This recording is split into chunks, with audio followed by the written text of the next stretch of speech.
Where's my phone? Hey, folks. Hey. My bad. I did not mean to be late, but hey, life happens. We got a whole bunch to cover tonight. Hopefully, we can get through it all. Quick sound check. Can you guys hear me? I need to make sure I have some sound here. Let me adjust my chat. Oh, dang, that's my T. Can you guys hear me? Can you hear me? Can you hear me? Can you hear me? Why is my chat not moving? Why is my chat not moving? What's going on with my chat here? Am I technically live? Okay, here it goes. Okay, y'all can hear me great. Give me 1 sec. I gotta grab my tea and don't say nothing about it being in the microwave. I was already running late. I ain't had time. Give me 1 sec. Okay.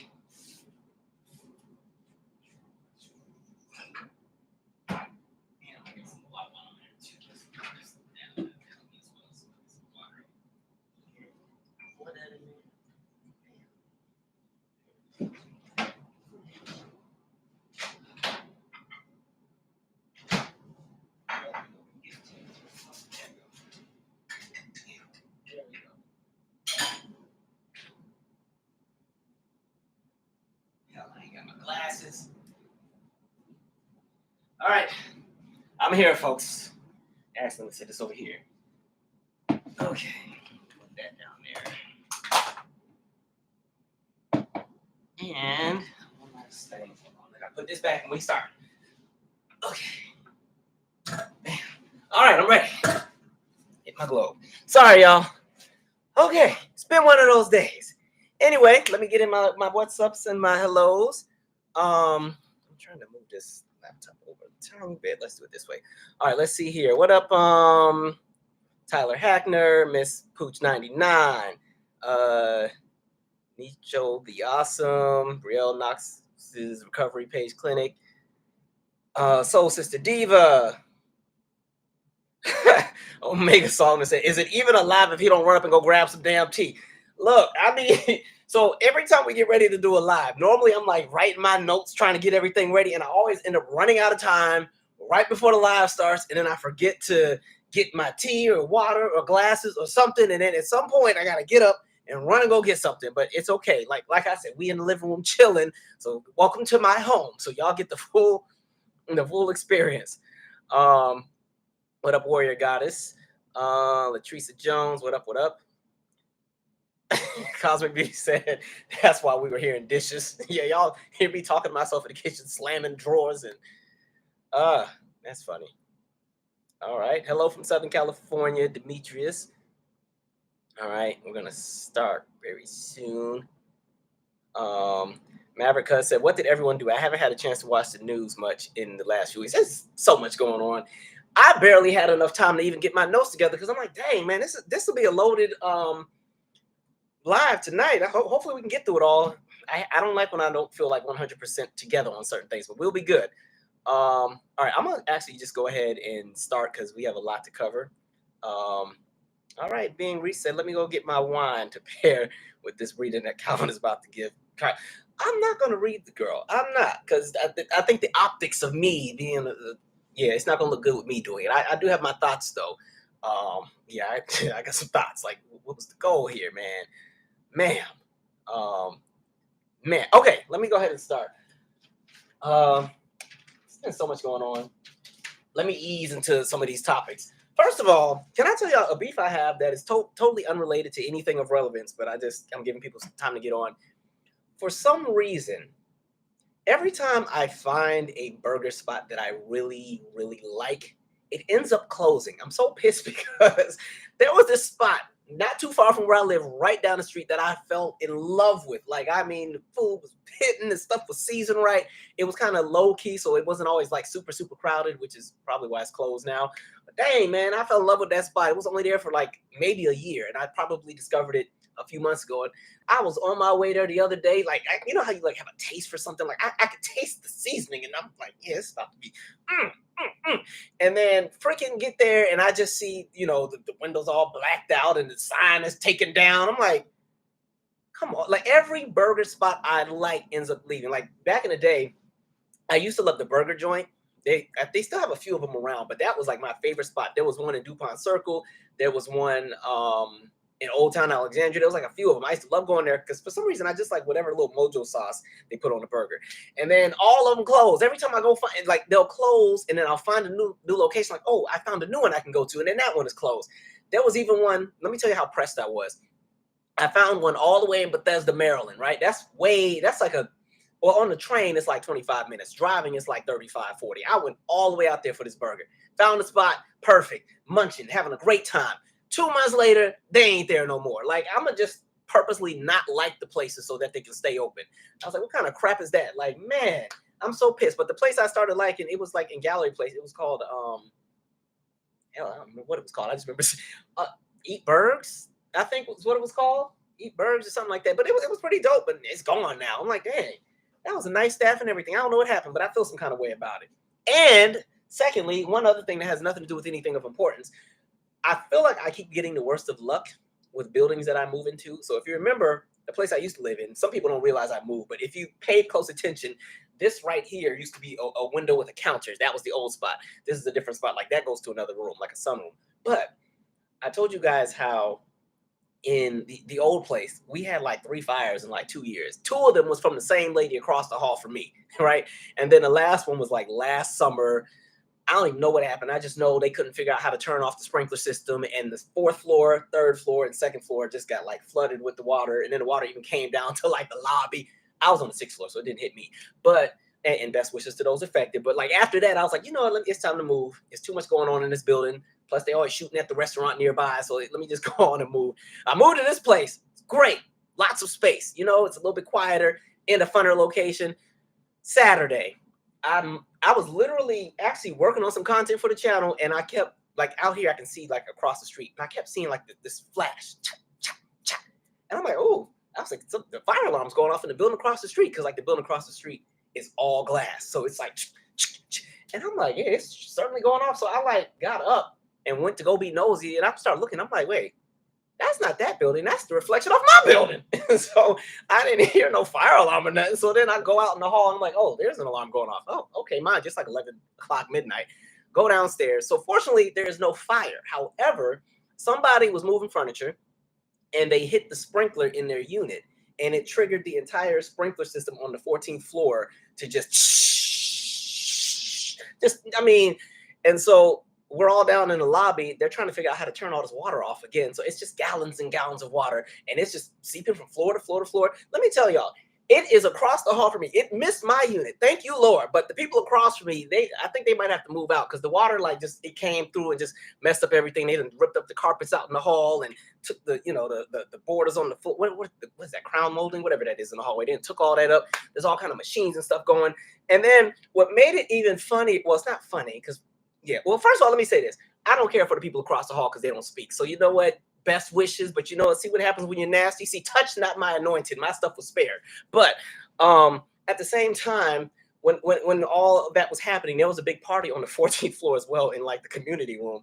And mind you, it was kind of interesting because this building is very segregated. Like what I miss about the old spot, even though it was always some drama, was like almost everybody in my building was black. Like it was like a good time. All the neighbors were cool. Some of them got on my nerves. Some of them did a whole lot, but people spoke. Like you go in the elevator, people are cordial. You know, how you doing? Good to see you. That type of stuff. That don't happen in this little bougie building. Everybody in here is stuck up and snotty, and there ain't but like 4 black people up in here. However, that party that was on the 14th floor, I don't know who threw it, and I was just shocked to see so many people that look like me. But I mean, it was like 50 black folks coming downstairs. I mean, they got liquor bottles and all kind of stuff, and it was so funny because everybody thought that they started a fire in the community room. It had nothing to do with that. It was a unit on the other side. So you're watching all these like white folks in my building staring, trying to figure out what's happening. And then they all looking at me like I'm the one who was in charge of the party. I was like, hell, I wasn't even invited to the party. I didn't even know they was having one. If I would have knew, I would have went upstairs too. But what a time. So yeah, now they're doing all kind of damage control with the building. They better not make my rent go up either. Like y'all got water damage. Like the wiring in the building was all messed up. Elevators weren't working right. I couldn't get out the parking garage the other day. Like, it's always a mess. Every time, it don't matter where I go, wherever I live. I told y'all, well, I don't know if I ever told this story. I'm going to shut up with my stories because we got to move on. But when I still lived in Washington State, the neighbor's truck crashed into our house. And it was so funny because I remember my history teacher, Mr. Craddock, did not believe me. he did not believe that I couldn't do my homework because the truck crashed into our computer room. But long story short, just to zip it right through, when we lived in Spanaway, Washington, Washington State is like hills and hills and hills. And so our house would have sat here, our neighbor's house sat here, and they were on a hill. Well, let me do this visual. Here's our house, here's the neighbor's house, and their driveway is a hill, right? And so they were moving this piano. They had this big old Bronco SUV something. They'd been moving the piano, doing all that stuff. My car, it was like this little silver car I had. It was like a Kia Spectra. If you listen to the Pull Over So I Can Hit You story, it's that same car from the podcast. My car had been sitting right in front of the yard. I had parked on the side, and my mom was outside. I was in my room. My brother Marcus was in the computer room. The computer room is the first room right here. So here's the computer room. Here's the upstairs. Here's the yard. Here's the sidewalk. Here's the street. Here's the neighbor's driveway. Here's the neighbor's house. And so my mom had just called me in and said, hey, come move your car to the driveway because, I think somebody had just cut the grass and we needed to sweep the grass and all the other stuff. And my car was kind of on the sidewalk. So I had just parked my car in the driveway, get out the car, walking in the garage, about to go back and enjoy my whatever I was doing at 15 or 16. And then I just hear my mom saying, hey, whoa, whoa, whoa. And what happened is the people that were moving that piano, they didn't put the parking brake on the Bronco SUV thing. They just had it in park. So the little park gear broke. You heard a loud snap. And then that big old car just started rolling down the hill, rolled right to where my car would have been if I didn't move my car, it would have just hit my car, which it might have been better if it would have just hit my car. But my car wasn't there, so it rolled right in the grass, crashed right into the house. Man. And it was a lot. Now, fortunately, like the house didn't have a whole lot of damage because it wasn't like a high impact. It was kind of like rolling at like, I don't know, maybe 15 miles per hour. So it was kind of like a slow roll. So we watched it happen in slow motion. And mind you, as the crap is going down the hill, like the neighbor, it's like this fat white dude, he's like trying to run and catch it. And I'm at this point, when things happen, it's like you just watch it happen in slow motion. You don't even react, you just watch. And I'm sitting here looking like he's not going to make it to this truck in time because he can't even get down the driveway fast enough. And he's in like slides, so he really can't run. And mind you, he already sleeps with the, what's that thing people put on when they don't breathe very well at night? He sleeps with one of those on already, so he ain't the most athletic person. So we knew, we just watched it crash into the house. I was like, dang. And it was so embarrassing too because then like the whole neighborhood had to come outside. Everybody's staring like, oh my God. And then, people are calling folks. And so more people come around and like pull up. People that don't even live on our side of the neighborhood coming just to pull up to see, oh my God, what happened? And we're just standing there looking stupid because we didn't know if we could still go in the house because we didn't know if there was structural damage since it hit, it's a split level house and it hit the bottom floor. We didn't know if it would affect the top and if the top would come down or if the wiring was messed up and maybe it's a fire hazard. So we had to wait for the fire department to come. My dad was in Alaska at the time, so it's just me, my mom, and my brother. What's crazy? Even then, my mother still did not cuss because she used to not cuss. Like I was like, if there was ever a moment to throw out all the F words and everything, that would have been the time. And she never did. I was like, oh. Meanwhile, I'm what the fuck? And then Marcus, look, I was already thinking long term because Marcus was in the computer room playing a computer. And so like in the computer room, how it was set up, there was a computer here. And it was against this wall. The wall where the window would have been that the truck had crashed into, there was a big couch there. And I was like, Marcus, you know what? Go lay on the couch. Because like the truck didn't go, like it went through the wall, but it didn't like crash into the house and tear up the whole house. It like crashed into the wall and kind of cracked into that wall maybe 2 feet in. And the walls like pushed in and cracked. And then the couch was kind of like, the spine of the couch was like broken, like bent and bent like this. And I'm like, Marcus, you should probably lay on the couch, act like you're hurt or whatever. But Marcus was just in his own world. He's this is so cool. I'm like, you know what? Because I was like, well, I'll lay on the couch. Well, I would have, but I was already outside. People saw me because, I'm plotting what kind of lawsuit we about to have. And then the stupid neighbor is talking about, well, yeah, this is crazy, man. I mean, wow. I mean, well, my brother does contracting work. We can, I was like, oh, nope. My mom wasn't having it. The way insurance came and it was all kind of stuff. The neighbors ended up moving after a while, but that was the time. But anyway, I was supposed to print out some kind of paper I was doing for it. It was my Washington State history class. And so I was supposed to be printing out something, but the wall that the printer would have been on, like got hit. The printer like fell off we still had those how black folks used to have them big old speakers from like the 80s and the 90s back in the day. We still had speakers like that sitting in the computer room, and then the printer was sitting on top of that. That all fell, and the printer fell and was out of commission. So I'm trying to explain to Mr. Craddock that a car crashed into my house. And mind you, This is before smartphones. Like I had a God, what was it? It was a Motorola, either Motorola or Nokia, and you could take pictures on it. But this is like those phones that are like this big and everything's pixelated. So I tried to, but you couldn't even make out what it was because this is like 2004 or 5. He ain't even believe me. He's like, of all the stories you've come up with, you really knew how to stretch with this one. I'm like, no, a truck crashed into my house. He did not believe me. Anyway, we need to move on. I'm gonna read some comments and then we'll start. So yeah, like I said, I've been having the worst of luck with living arrangements. I'm not telling that story. It's in the podcast. But when we lived in Italy, then we had an electrical fire. But fortunately, the house was made out of cobblestone, so it never spread to anything. The fire stayed within the walls. That's all the stories I'm gonna tell. But man, yeah, for some reason, I had the worst of luck with housing. It's always something going on. Anyway, all right. Somebody said it's okay, Calvin. Be honest. Somebody said me too with the burger joints. Somebody said yet Hayden no notification. You know what's weird? I purposely made an effort to put the announcement out and the actual video setup into the system like super early today so that notifications would go out. People still ain't getting them. I don't know. YouTube might have a problem with me. I don't know. We'll see. Somebody said Calvin flexing with the sunroom. That's the only reason I got this place because I was gonna go to a different spot, but when I saw the sunroom, I was like, I like light, so I'm gonna get the sunroom. All right, we have got to keep going because it's already 16 minutes in. I haven't even got to the topics yet. Billy Flood said they throw up these luxury apartments so fast, this stuff happens. But you know, this is not a new building. Like this building's been here for a minute. The old spot I lived in was one of them luxury whatever apartments. This one, I don't consider it a luxury apartment. It's cool. You know, it has a very regal maiden kind of approach to it, but it's definitely been here for a good minute. That's one of the reasons why I got it, because older buildings in DC tend to be either one, built better, and you also get more for what you pay for. These new buildings they're building, these high rises, the apartments be like 460 square feet, talking about a 1-bedroom, and then they want to charge you $2,800 to stay there. Like, get out of here. Absolutely not. Let's see. Yeah, and it's not even to try to make fun of the neighbors across the hall, but how do you live across the hall and don't speak? Like, that's some rude stuff. We be in the same elevator. They don't even speak in the elevator. I'm like, we are literally confined in a box for the next 9 floors. And you over here looking down, acting like I don't exist. Okay.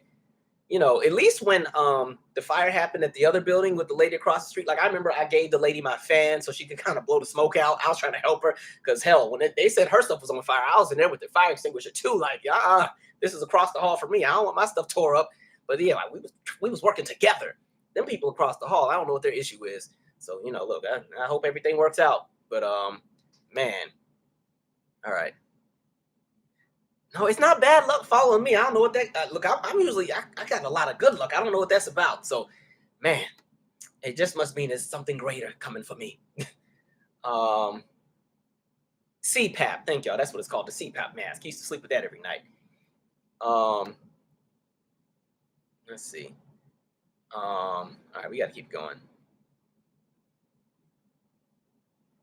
Cosmic Vita said, ain't Ish cool about this? That's in response to Marcus. I told you, my brothers has always been very laid back. In the most chaotic moments, everything is good. Like, I remember when we were moving back to America after we lived in Italy, and long story short, y'all just have to start listening to my podcast to get the context of these stories. But long story short, we ended up having to leave Italy early because of what was happening with Yugoslavia and Kosovo. And the Italians were pissed about NATO going over there and bombing up everything. So they were starting to protest all the time by the military base and the housing area. And my school bus always had to be escorted by like bomb sniffing police and all this other stuff. And so eventually it got to a point where they're like, civilians need to just go ahead and head back to the U.S. if they can, and then let the actual sponsor of the people who are still in the military stay behind.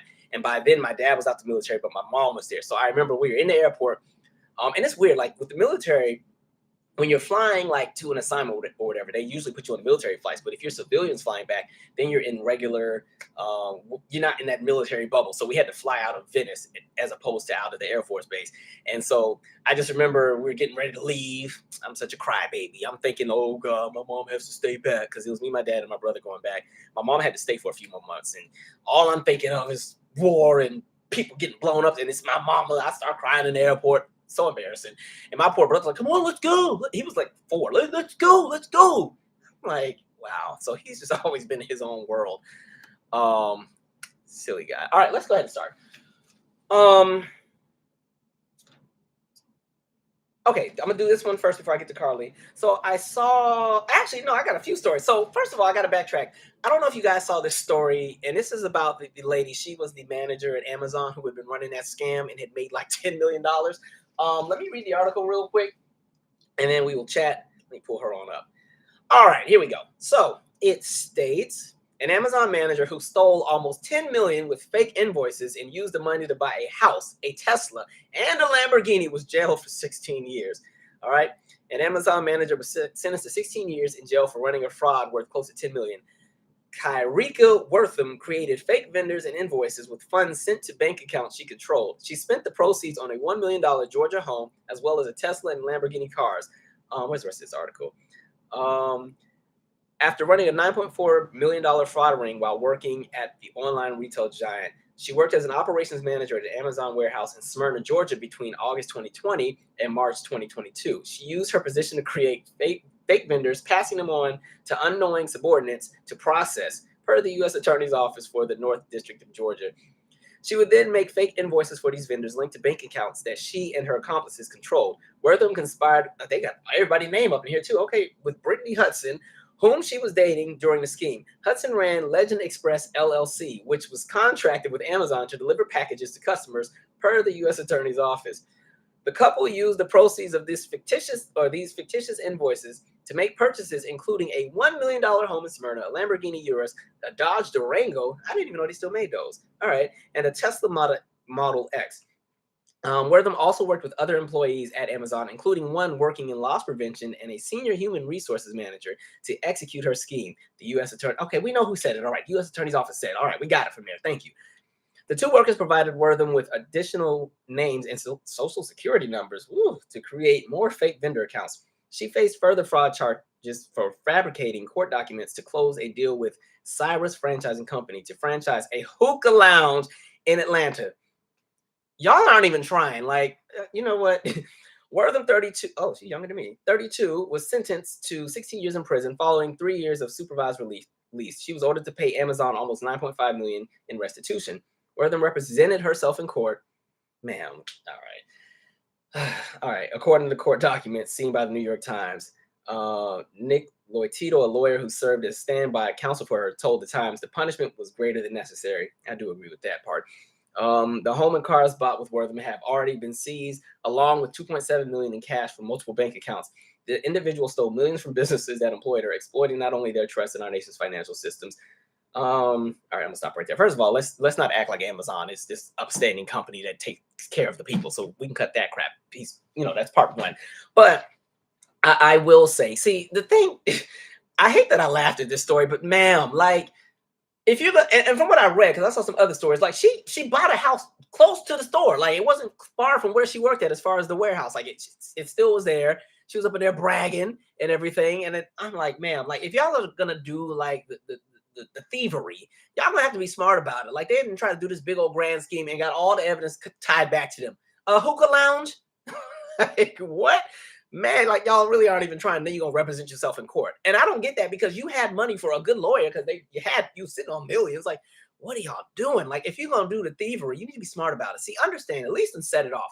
Listen, when they robbed Balboa Savings and Loans in that second robbery, and they all had about $75,000 apiece, they had a plan. The plan was they were going to keep scrubbing floors for Luther, and in 3 days they were out of there. They did something real subtle.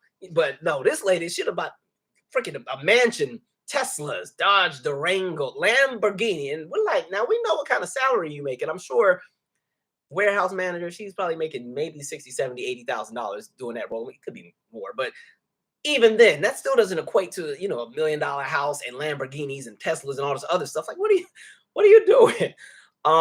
16 years does seem a little steep to me, and I'm only saying that because we've seen a lot of these white collar crimes, and these folks be getting 2 years, and they be getting probation and a slap on the wrist, and so I'm like, here we go. But that is very interesting. Yeah, I said 10 million. Stuff like that, I'm too scary with. Like, once I would have started making too much, I would have got scared. I would have kind of tapped out, like, okay, I done made enough. My scary behind, after having about $12,000, I would have been done. Like, all right, I'm done. That's it. Let me just go ahead and pay off this loan real quick. I'm good. She done went about a whole house. Like, what are y'all doing? And got all the employees. And I wonder how much all of them got for, like, what their cut was. Because if you're gonna have me in on the crime, I better be getting paid real well. Don't be giving me no little 20, $20,000 and you got 10 million. That's crazy. But we'll see how that goes. The other thing I was gonna bring up before I get to Carlee, I keep seeing this clip of, I guess it's a group of people. They went out to a dinner, and I guess the bill was $4,600, and the plan was to split the bill. But there are people in the video who were like, we're not splitting it because all we got was like a salad or whatever else. And so it's like this whole video and them arguing and them debating because it's, who wants to split a $4,600 bill? And I don't know how many people were there. It looks like maybe about 10 people. Could be a little bit more. I'm not sure.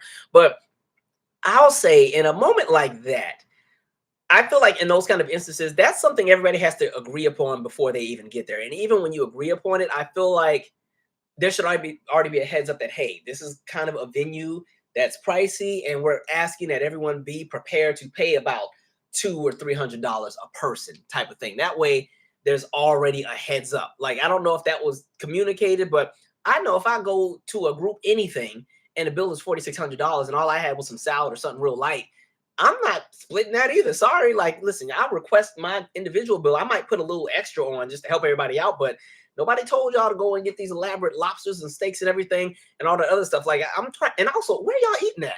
Because I'm trying to figure out what kind of food they serving and how good was it. Because absolutely not. Just don't invite me. Like, I'm an easygoing person when it comes to food and money because I like to eat. Like, I love to eat, so I don't mind spending a good dollar on some food. But absolutely not. Like, y'all just, I don't know. That's interesting. So I've been watching the I guess the commentary around it. People are really split. Because some folks are saying, like, well, if it's a group outing, you should be ready to split the bill. And I totally hear that. But I do think even with splitting the bill, I feel like there could be grace given to people who don't really have a whole lot on their ticket. If somebody just gets an appetizer and then there's somebody else who got the full, 3-course meal and a dessert and 4 and 5 drinks and then bought a round of shots and everything, yeah, I'm going to look at you a little sideways. I remember this one time, I'm not going to say no names because they'd be mad, but one of my friends, they're a twin, and it was their birthday. They invited me out to, their little birthday celebration. Okay, cool. We'll go out. It was at some kind of lounge, hookah club event, something like that, right? Mind you, I didn't get nothing. I was just there to be social. It was not too long after my father died. So I was trying to like get reacquainted to just like going out again and stuff. And so, I'm at the place, and I mean, they done brought the works. They done brought these hookah things in here. I don't hookah. So, I'll watch, but I'm not really a hookah person. So they brought the hookah out. The bottle girls are coming with the sparklers and it's just going in. And, I ain't never been to no spot with the bottle girls. That was my first time seeing that because that was like 2016. I'm like, oh, well, things sparkling a little bit. I got too much juices and berries in my hair. Let me just lean a little over here because the girl had the bottle all by my head. I was like, wait a minute. Anyway, I didn't get nothing. And then when it was all said and done, the bill came. It was like $600. I was like, wait, what did y'all get? And they was like, yeah, we all gonna split it. I was like, y'all go ahead and split. I ain't did that. I just sat here and I was cordial. And the one drink I got, I went to the bar and got. So y'all go ahead. But actually, I did put in just because I was like, well, I was sitting in the sectional, and I guess they probably had to pay to reserve that. But stuff like that, give me a heads up. Don't be surprising me with no large bills. And there was only, I think, 5 of us at this. So, it was like everybody putting close to a little over $100. I'm like, all right, like y'all be playing. Like when it comes to like stuff like that, understand that everybody is in their own financial predicament. Everybody cannot always just have hundreds of dollars on deck ready for any moment. Now, I will say there has been one moment where I did like spend big money at a restaurant, but it was more so it was something I was doing for my teens. Like I knew I was getting ready to transition out of my position. And I've always done stuff with the teenagers because, those were like my kid. Well, let me rephrase. They were little babies when I started with them. They're like 5 and 4 and 6, and now they're all adults and stuff. And so this time last year, actually before this time last year, maybe like spring last year, I remember we had this big like scavenger hunt. It was kind of cool. Like I picked them all up in the bus. I dropped all of them off in Old Town Alexandria, gave them, their map and everything. And it was like a citywide scavenger hunt around the area. And then the very last clue would lead them to the restaurant that we were eating at. And so by the time, I had a good nice day. I dropped them all off. I went and knocked out some errands, had a good time. And then about 2 hours in, I started heading to the restaurant because I'm like, yeah, they should probably be there. Because also, as they find each clue, they'd have to take a picture and text me the picture of them hitting all the landmarks. And then, so once they started getting to them landmarks that were close to the restaurant, all right, let me head on back. Got to the restaurant. I let them order whatever they wanted. Other than alcohol because they're teenagers. And then, yeah, I covered the bill. But that was kind of like a one-time Mr. Michael's getting ready to leave. Let's make, what's left of these great memories while we have them kind of thing. That's not no everyday kind of thing, because that bill about $800. I was like, okay, all right, we're going to do this one time. All right, anyway, let us get to Carlee. I need 2 sips for this one. Man. I need a sip of tea and some water on this one. Carlee, ma'am. Okay, here we go. So let me first say I'm happy she is safe. I'm happy she is home.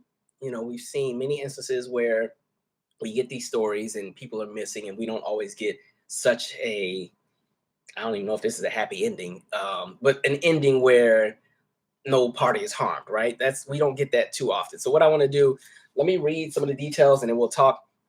All right, let's piece this together. I'm going to tread carefully here because I don't want the optics to come off the wrong way and then y'all be mad at me talking about I ain't protecting folks. So, all right, this is coming out of Forbes. Let me see.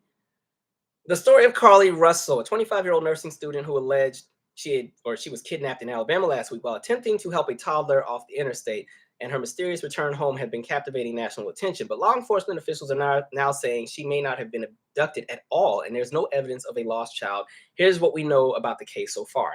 Key facts. On July 13th, after leaving work for the day and grabbing dinner, Russell, while driving on I-495 in Hoover, Alabama, just south of Birmingham, called 911 to report a lost child in a diaper was wandering alongside the highway. After she called police, officials say Russell called a family member who had lost contact with her during the call, but the line remained open, Hoover Police Lieutenant Daniel Lowe said. Traffic camera footage released later by police showed Russell pulling over, exiting the driver's side of her red Mercedes, and walking around to the passenger side of the vehicle. But by the time police arrived 3 minutes later, Russell had disappeared. The circumstances surrounding her disappearance remained a mystery, with police releasing little information besides that they had no other calls about a missing child.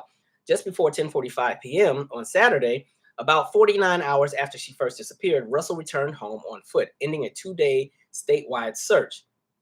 Medics were dispatched to Russell's home after she returned on Saturday to help an unresponsive but breathing person. When they arrived, Russell was awake and speaking. After receiving medical attention, Russell spoke with investigators Sunday, and they observed a small lip injury, a tear in her shirt, and saw she had $107 in cash in her right sock. She also gave investigators her account of what happened on July 13th. Police say Russell told them a man came out of the woods and told her he was checking on the child and then forced her over the fence into a car. The next thing she could remember, Russell told investigators she was being in a trailer, or she told investigators was being in the trailer of a truck with a man with orange hair and a woman while hearing a crying baby. Russell further alleged that the man and woman took her to a home and took photos of her while she was undressed before she claimed she was able to escape and run through the woods to get home.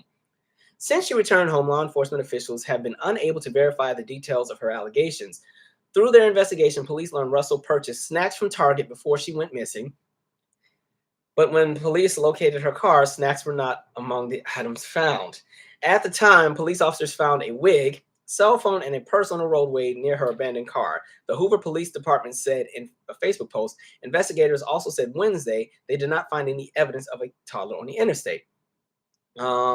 Surprising fact, the Hoover Police Department, with the help of U.S. Secret Service, said they analyzed Russell's internet search history. Among the searches, they found Google searches of the action thriller kidnapping movie Taken, the day she was reportedly abducted.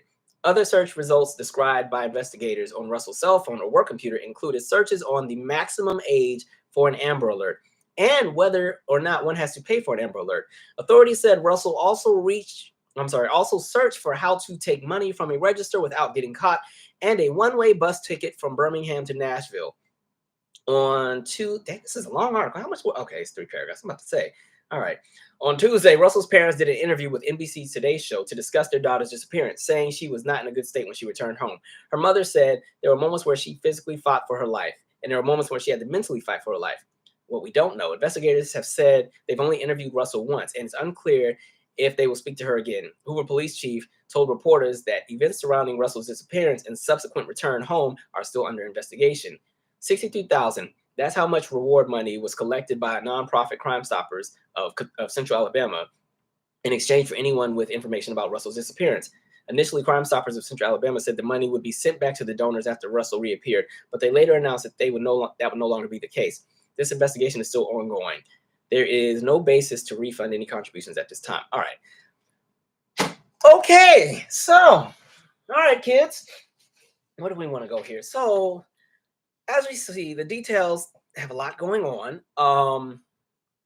And then even when she gave some of the details about what happened, she kind of talked about, she was fed cheese crackers and the other lady that was there was playing in her hair. And then she started talking about the guy that had kidnapped her, had orange hair. And mind you, right when she said that, the first person I started thinking of was like the Aurora shooter, like the dude that went up and shot that movie theater, James Holmes, with that orange hair, because she said he had orange hair, but part of it, he was bald. So that's like the vision I had. But stuff just didn't start adding up to me. This is just, this is how I was seeing it. And first of all, time out. The crazy part, I'm glad, how I said a lot of times I don't hop on stories right away. This was another example. I had literally just done a freaking video on this. Like, I had done the whole video. I went into talking about the experience of what happens when Black women go missing and the lack of urgency and what we need to do, like going in. And as I'm editing the video, I'm watching the news, and then the press conference came on. And as I'm doing the editing, and they start reading more and more, I was like, you know what? All right, this video won't be coming out. Okay, lesson learned. But I was like, dang, Carlee, why? I spent all night working on that video. It ain't coming out either, so don't ask. But man, so it was just like, okay. Some of it just started sounding a little iffy to me because, again, the idea of like, okay, and then he forced her to climb the fence and everything.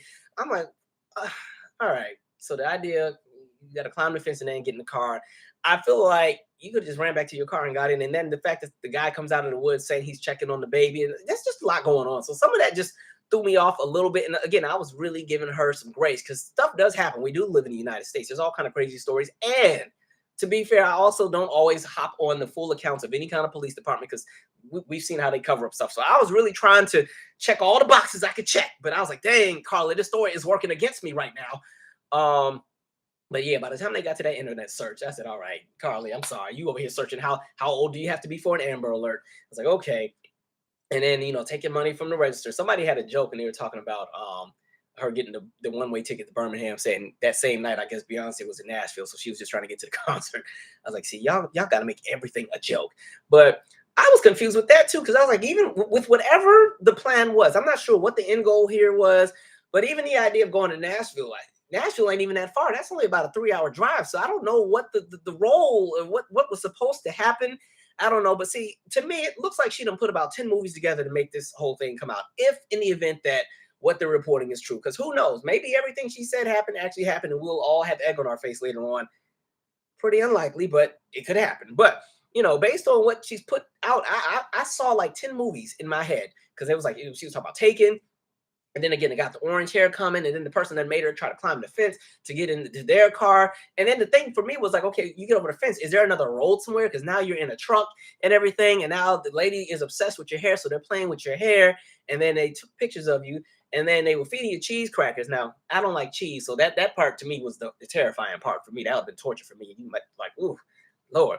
So ladies feeding her cheese crackers, and then baby's crying. And then I don't think she thought this all the way out. Like, see, folks don't be watching enough ID channel when they be trying to do some of these big giant schemes. Like, you got to think all of this long term. Like, understand, like, one, it's not 1970 anymore. Like, we have surveillance for everything. There is nothing you can do without it being seen or documented somewhere. Okay, like they got even. That's why I'm like, she don't even watch the news either. Because think about when you watch the news in the morning and they have the traffic reports. They got cameras on all the freeways. Literally all the freeways. I don't think she wanted national attention. I don't know what was happening here. I'm not sure, but again, you got cameras on the freeways, right? They can pull up your phone records and figure out who you were texting, who you were calling. They can check your search records like they pretty much did. You know what I mean? They can check out your purchases just from the last 4 digits of your card, and then looking at surveillance video from the stores, what time you were in the store, when you bought what. That's how we got that whole Jussie Smollett situation when you saw the 2 men buying the rope.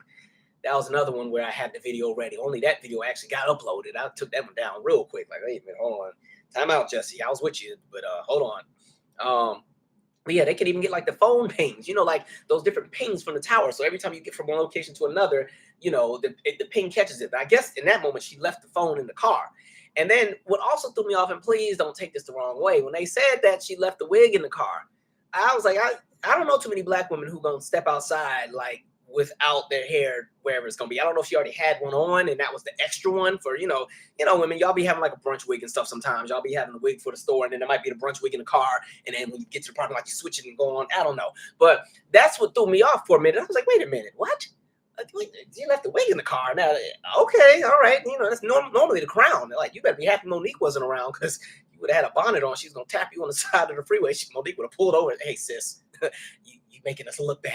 But man, so I was just like, with all of the technology and stuff they have, like, I really don't know what the end goal here was. Man, I'm so lost, because I don't know what was supposed to happen here. Like, that's what I'm trying to figure out. It reminds me.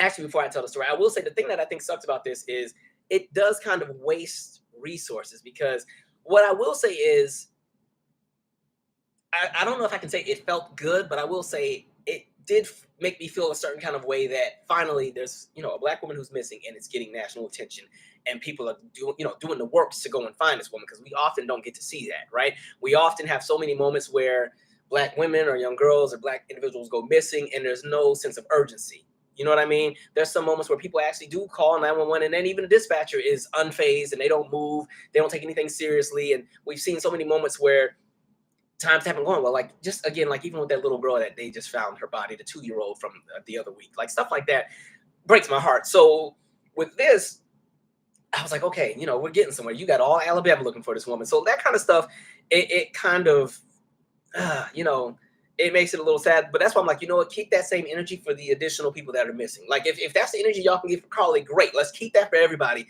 We'll be all right. Like, that's the mood at this point, because a lot of times people will dismiss the plight of like people that are black and that are missing, and they'll always say, oh, runaways or whatever situation. So, and then again, with there being a 911 call and everything else, and the family saying that they lost contact, it was good to see a sense of urgency finally, because a lot of times you don't see that. That's the one part. So that's why, as these new details came out, it was like my smile just went from like,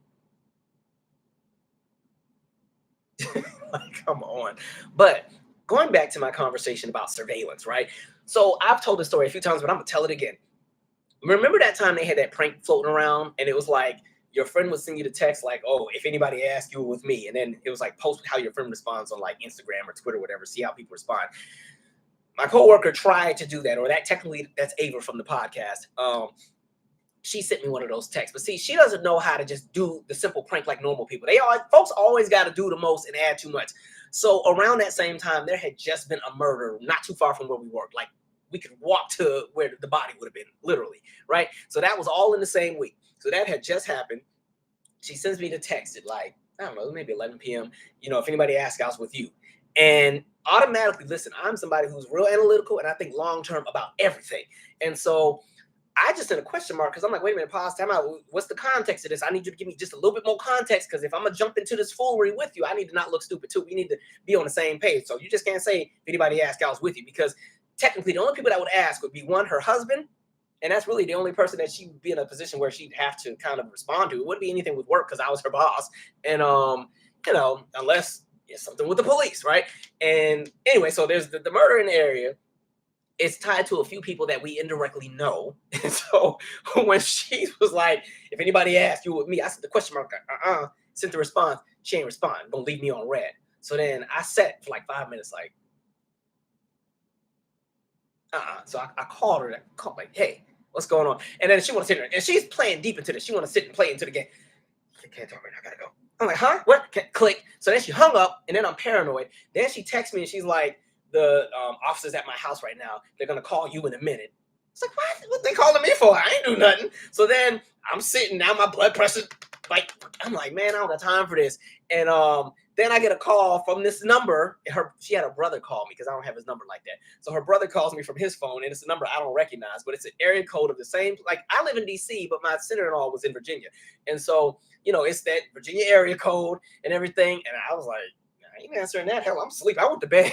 I was shook. I went to bed, right? Man, I was so done with her.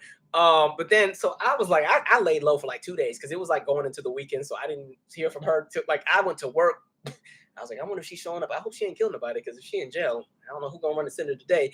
Then she came in talking about, oh, you were so fake. I was like, no, it's not fake. And then I had to chew her out. I was like, first of all, let's piece everything together, because you texted me on Friday saying if anybody asks, I was with you, so on and so forth. And I'm looking at the timestamps of when anything would have happened. One, at our location at the center that I used to work out, cameras everywhere. Camera at the front entrance of the center, camera even at the entrance of the neighborhood that we work in. So one, we would have had to be seen together leaving on and off camera. Or if she had come to my house for any reason, the building I used to live in had cameras everywhere. Camera at the front door, camera at the garage, camera in every elevator, camera in every amenity, camera in all the community spaces, cameras in the hallway.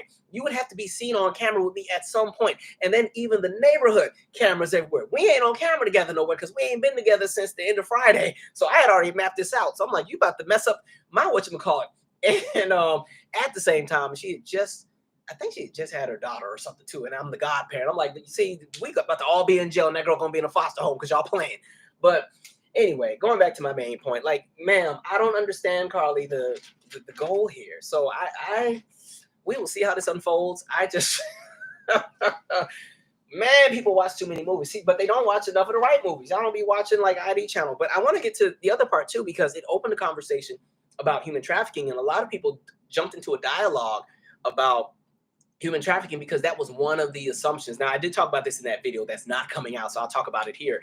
One of the things I do want to clear up. Now, if you have followed me for a really long time, you know that in the description on any video that I have a link to a website called Just Ask Prevention, and its goal is all about preventing human trafficking. If you don't realize, like, human trafficking is like this multi-billion going into $1 trillion business. It's getting to a point where it eventually will surpass the drug trade as far as being the most profitable illegal business in the world. And so what ends up happening is when it comes to human trafficking, people sometimes still think there's kind of like this 1980s Lifetime movie where there's the creep that pulls up in the van and snatches the girl and, you know, has her in the dungeon chained to a tree, and she has to do all these crazy acts. Like, that's kind of the perception. But a lot of times when you're talking about people that are victims of human trafficking, both men, women, boys, and girls, and people who identify as however they want to identify, you know, a lot of times the people that tend to be victims of human trafficking are people that are often deemed as folks that people wouldn't notice are missing. So a lot of times that's people that are already runaways. That's people that are homeless. It's sometimes people that have addiction issues. It's people that have mental health issues where, you know, like, especially if they have like a really bad case of schizophrenia, and sometimes, you know, they disappear for days at a time, like that kind of stuff. So it tends to be people in those pockets that often are sometimes the biggest victims of human trafficking, because it's easier for people like that to disappear. And that sense of urgency is not the same. And so one of the things I was going to say as well, too, like, one of the things that I've learned, especially with human trafficking, is that it's also to a point where a lot of times it's peers doing it to peers, especially when we talk about teenagers. So like right here in the DC metropolitan area, this is one of the highest areas in the country for human trafficking. And a lot of it is with teenagers trafficking other teenagers. And what ends up happening is a lot of times whoever is the mastermind, whoever is the person that's running whatever illegal business they have, a lot of times they will find a victim that is vulnerable. They go and find somebody that has really, really low self-esteem, but they spend all day on Instagram or TikTok or wherever, and they just want to be valued. They want to be seen. They want to be heard. And a lot of times they will end up interacting with these kids or these adults or whoever via social media. Kind of, you know, you win them over, you give them gifts and tell them all these wonderful things. And those people start to feel valued and trusted, and they think that they're in a relationship. They get in a relationship, and they also start to ask that young victim or that victim a lot of their personal business. Like, oh, well, what's it like? Where do you live? How's this? How's that? And the person being so naive is telling all the business. Oh, well, I used to live here. This is the neighborhood I live in. This is what my parents do. And then a lot of times they get information on them. So you start getting secrets. You start getting things that they don't want people to know. A lot of times they'll convince people to send them, you know, new photographs, sex them, send all this, you know, they're grooming them literally, right?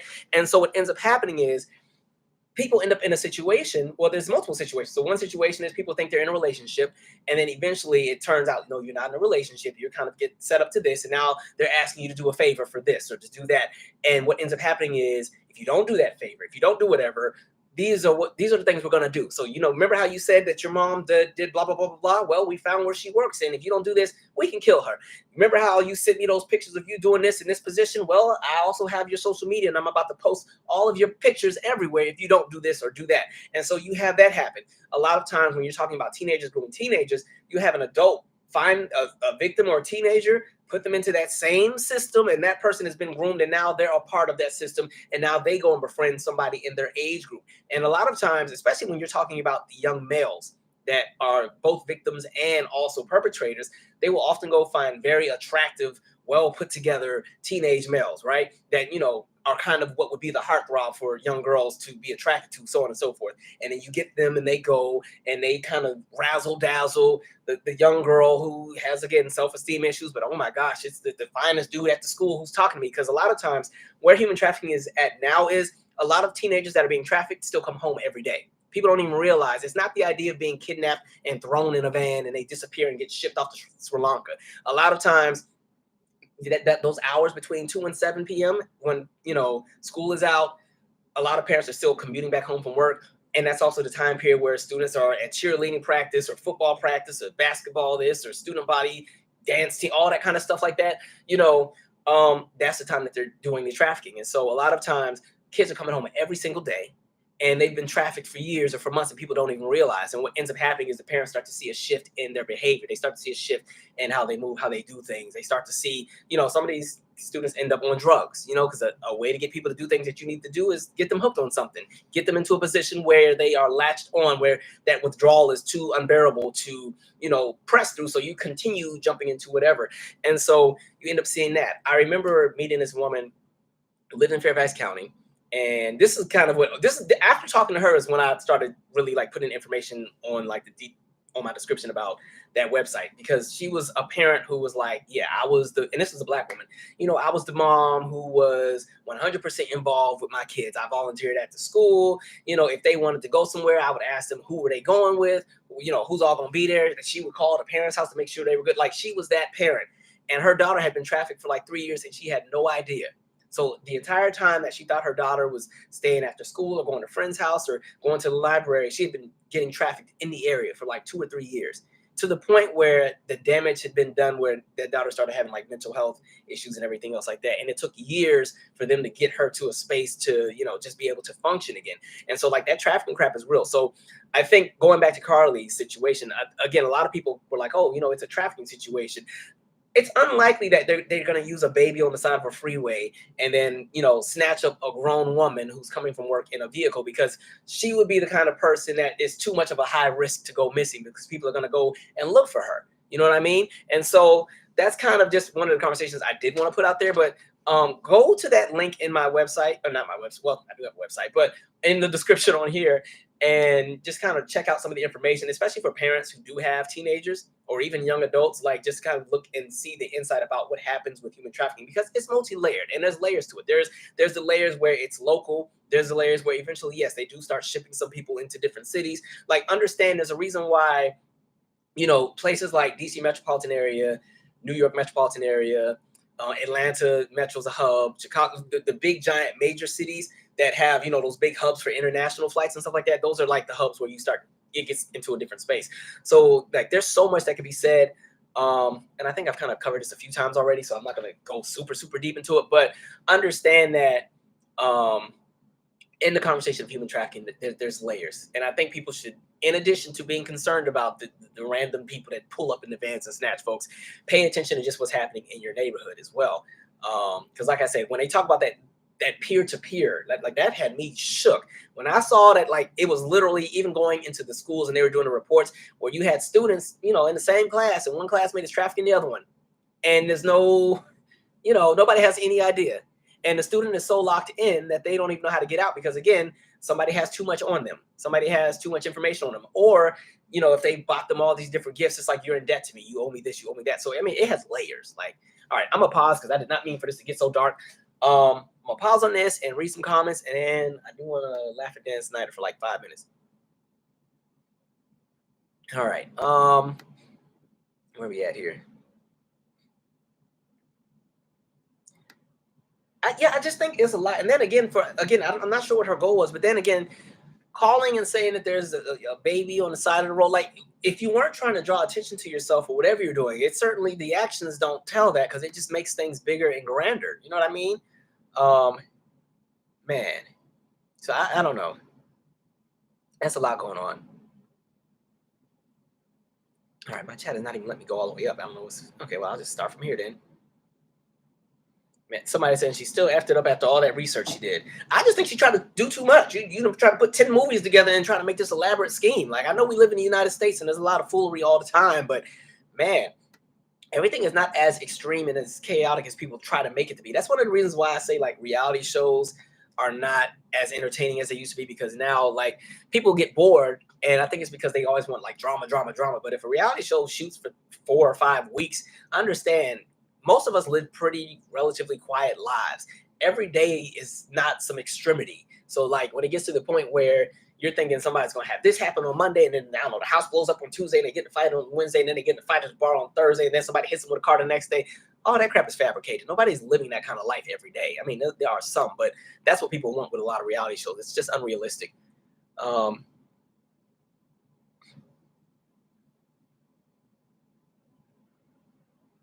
Lee said, real ones know you don't fool with cheese. Yeah, I will eat cheese on pizza every now and then, but any kind of I'm not a cheese person. I don't even like nachos. And don't give me any kind of food with a creamy cheese. Oh, fettuccine, I'm not touching. Queso dip, I'm not touching. I don't want none of that. Oh, I'm so good on it. I will eat macaroni and cheese if it's like baked and it's the kind that you can slice. I'll eat that every now and then, but I'm not a cheese person. Let me see. Say yes, Joya says, "Po child, I feel bad for her." I don't think she thought it was going to get this kind of national attention and it would be what it was. So I'm sure I don't know. I wish everybody well, and I feel bad for the parents. Man, one of the rules we've always had in our family: don't be out here embarrassing us. Like, don't be out here embarrassing us. And man, so I don't know. But like I said, we could be 100% wrong, and all of this could have possibly happened, right? So who knows? But man, that's the one thing I would not want some national attention on something. Like, man.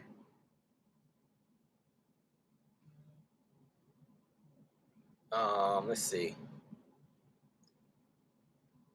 Is this? I'll get back to them later. Okay. Keep scrolling to the bottom. Dang, man, I wish my chat would have gone back to the very top, but whatever.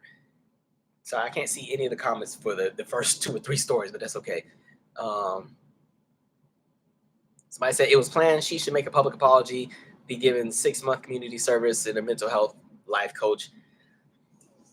I could actually see that, because some folks are like, "Oh, we want her to go to jail and everything," and I'm like, if anything, find her for the resources that were wasted looking for her. But again, Carolyn Bryant got to lie about Emmett Till and live and die in peace. So if Carolyn got to jump, and this is not saying that if one person can do something terrible, let everybody else get a pass with it, but that was the energy that should have gone to Carolyn. And they said, "Oh no, we're not gonna charge her because she's elderly now." And like, okay.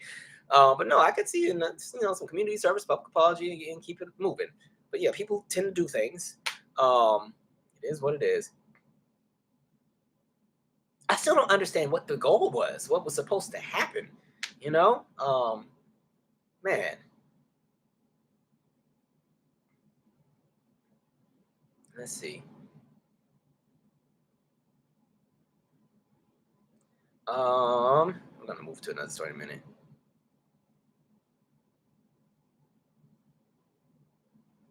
Somebody said conspiracy theory. To be honest, sometimes I think there are people who get paid to do these things to distract from real issues. Let this die. I mean, to be honest, this story nobody will be talking about by next week. It'll be on to the next. We move on from so many things. Somebody said they think the parents are in on it too. I don't know. This is a lot. A lot.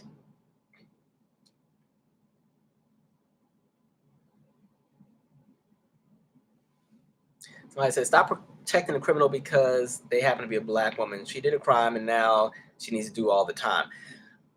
I hear that, but she ain't killing nobody or nothing, but I just think she wasted a lot of public resources. That's the part she should be held accountable for. The reason I said the bit about the whole black woman thing is because there's already enough black men on some of these platforms that pretty much make it their entire brand to just kick down and tear down black women every 20 seconds. And now we have this whole movement. We got a whole bunch of folks who've latched onto some of them theories, and then you get the narrative that all black men are terrible because there's so many folks that are out here just spewing out any and everything. So I try to tread carefully with certain conversations because I don't want nobody putting me in that same box with some of them lunatics because I ain't a part of that. They don't put me in that crap. So like I said, I move with a little bit of poison some things. In the same way that I can protect everybody in the Black collective, I try to give people some grace before, you know, you got to throw out the hammer. But, you know, things happen. All right. And like I said, we got folks from January 6th and all these other things that have actually done real crime, like serious things that have endangered people. I just think what she had going is make it make sense. Yeah, go and pay that fine, do something. All right. I don't get it. And then, again, if there's a baby, you know they're gonna go and look and see if anybody reported a child missing earlier, and then there were no children reported missing at the time or toddlers that would fit. Like what? All right. And I wonder how far she's gonna go with this, but we'll see. All right.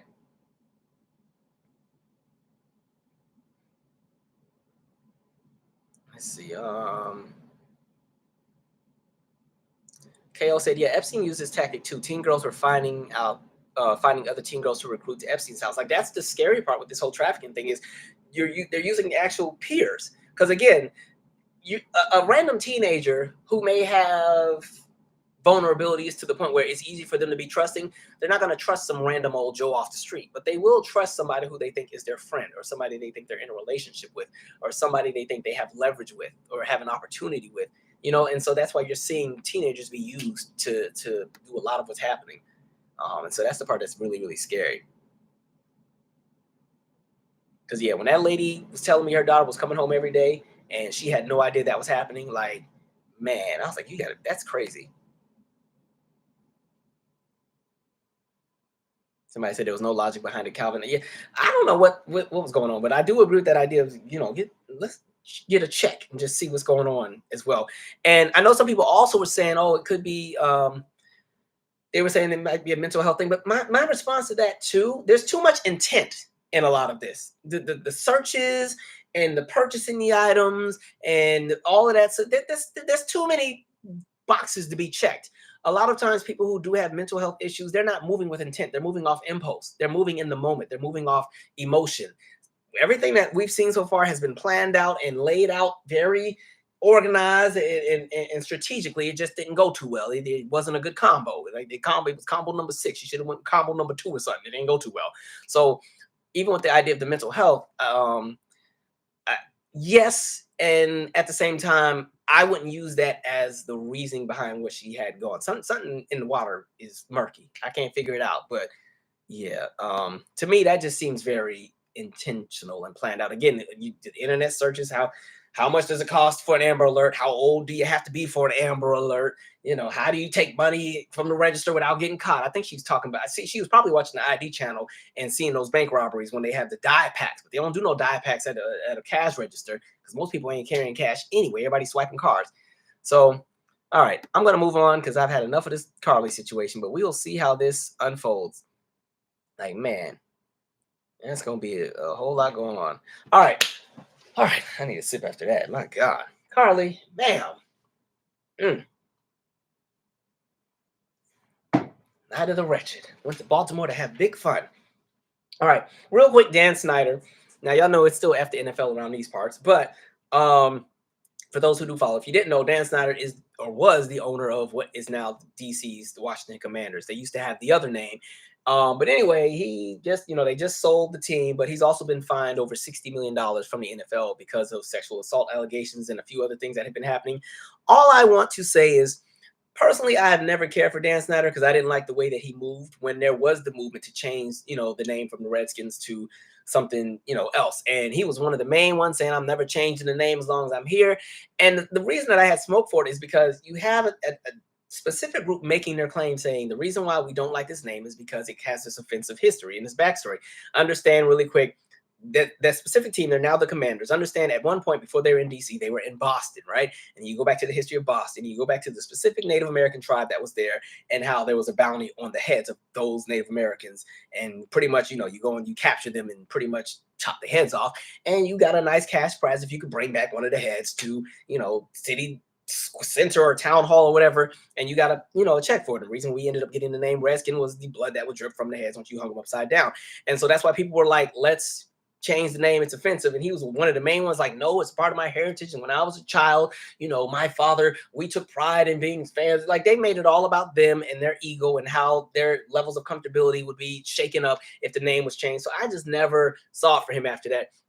And it was crazy because there was a lot of folks, even black folks, were like, it ain't that deep. It ain't that deep. And I just always remember my pastor was like, okay, all right, let them change the name and start calling y'all the Washington niggas and see how y'all feel.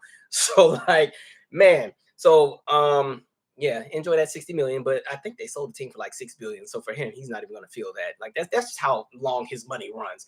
But we'll see how that goes. I'm about to drag the mess out of Jason Aldean, but let me read a few comments first, and then we will keep it going.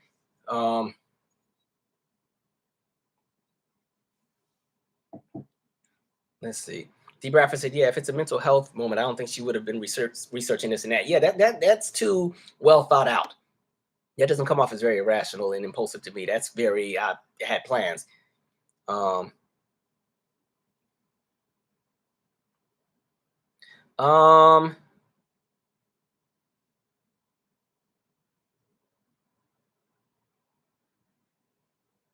Somebody said, so if you see a toddler walking down the side of the road, now what do you do? Well, I mean, I would still probably call 911, but most likely, look, I can put the flashes on. I'm gonna pull over and look, and hell, well, I keep a hammer in my car anyway. Ain't nobody about to bother me. I'd be ready. Like, that hammer's right in the door if I got to. Quack, quack. But no, first of all, I wouldn't see the toddler, to be honest, because my eyes are like here on the road. But yeah, I definitely would call and something. But I'm not getting out of the car and walking into the woods and following it. I ain't doing all that. I'll call, but good luck. Like, man, absolutely not.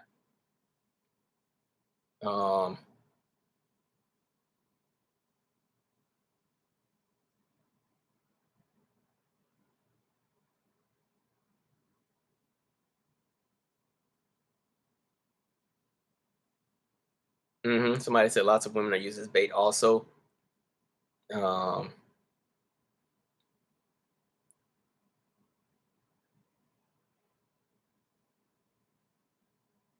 Let me see. Where are we at here? Somebody said she was upset with the boyfriend. I don't know. I haven't got that deep into it. All right. Anyway, somebody said Dan got off too easy. I mean, he was really not trying to give up that team, but they ain't won that. I don't think they won a Super Bowl since I was in like second grade. Let me see.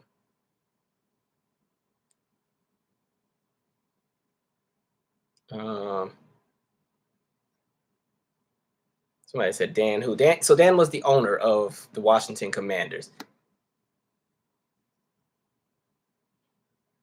I did a video on this years ago. I think it's still up. So if y'all want the full details of all that, go right ahead. Man.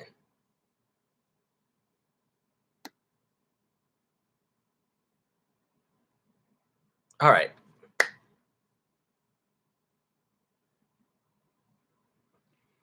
Okay. All right. Let's get to Jason Aldean. Sorry if I'm like jumping through the comments. I just want to get through all of these topics because that last live took me out. We was up here for about 3 hours and 30 minutes. Man. Yeah, okay.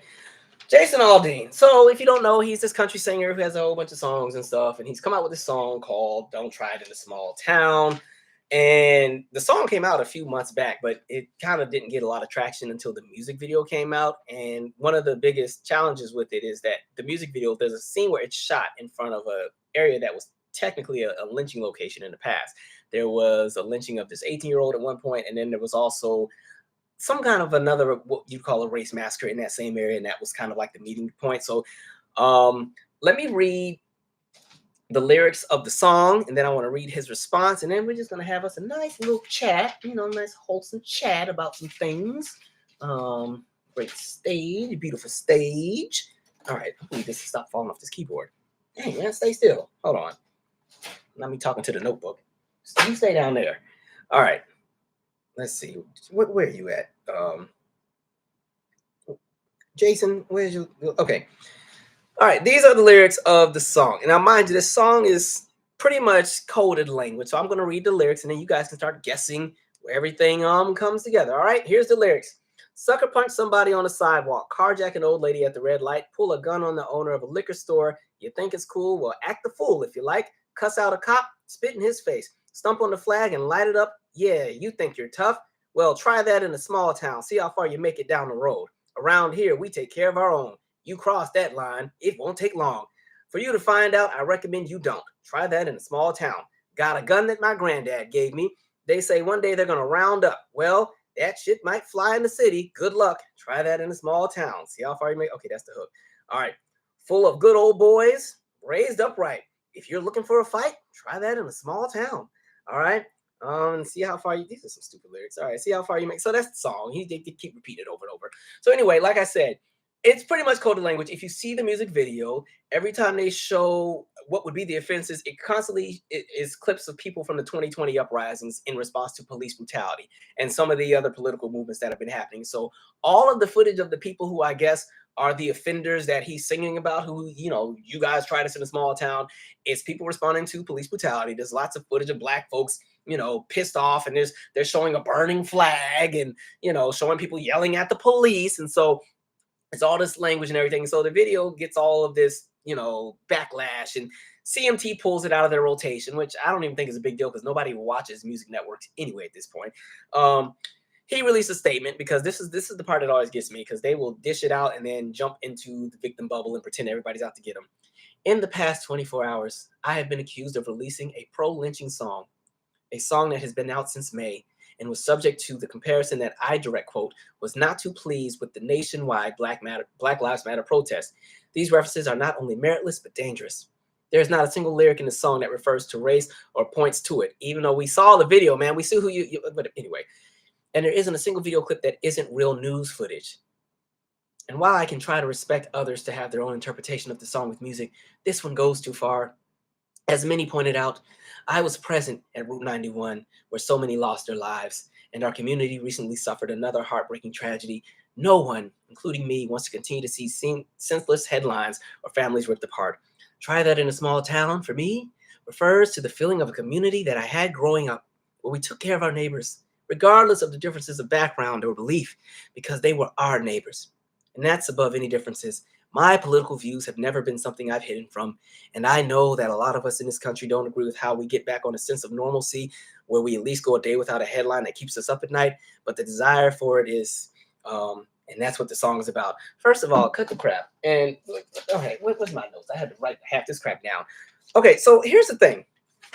What page is that? Let's go to this page. First of all, so he's painted this picture that, you know, he grew up in this little, you know, when I think of small town, I'm thinking small town where everybody know everybody, and it's, you know, they might have 100 people. The school got 6 students, and, you know, they got the one diner, the one gas station, and the church. Small town. This fool is from freaking Macon, Georgia. Okay, now Macon is not a big giant metropolis, but it certainly isn't no small town anything. Hell, Mercer College is over there. All right, Mercer, like Macon is kind of like that stop when you're going from Savannah to Atlanta or vice versa. Like everybody always stops in Macon, you know, when you're doing that 4-hour ride, right? And so the thing that I find so interesting, like I said, like if you're gonna dish it out, stand in it, on it. Say, yeah, this is how I feel, and catch the smoke and ride it out. But they always do this thing where, especially a lot of conservative white men, they will go out here and dish out whatever, and then when the smoke comes, they want to paint it to be I'm under attack and everybody's after me, blah blah blah blah blah. But they will go and be an aggressive with everything else. And so the other part too is so funny. You're talking about, okay, I have this issue with, I don't know, these uprisings and all this violence that's taking place, you know, with people spitting in the police face and burning the flag. And I'm like, where was this energy on January 6th? Because you were quiet. I ain't heard nothing.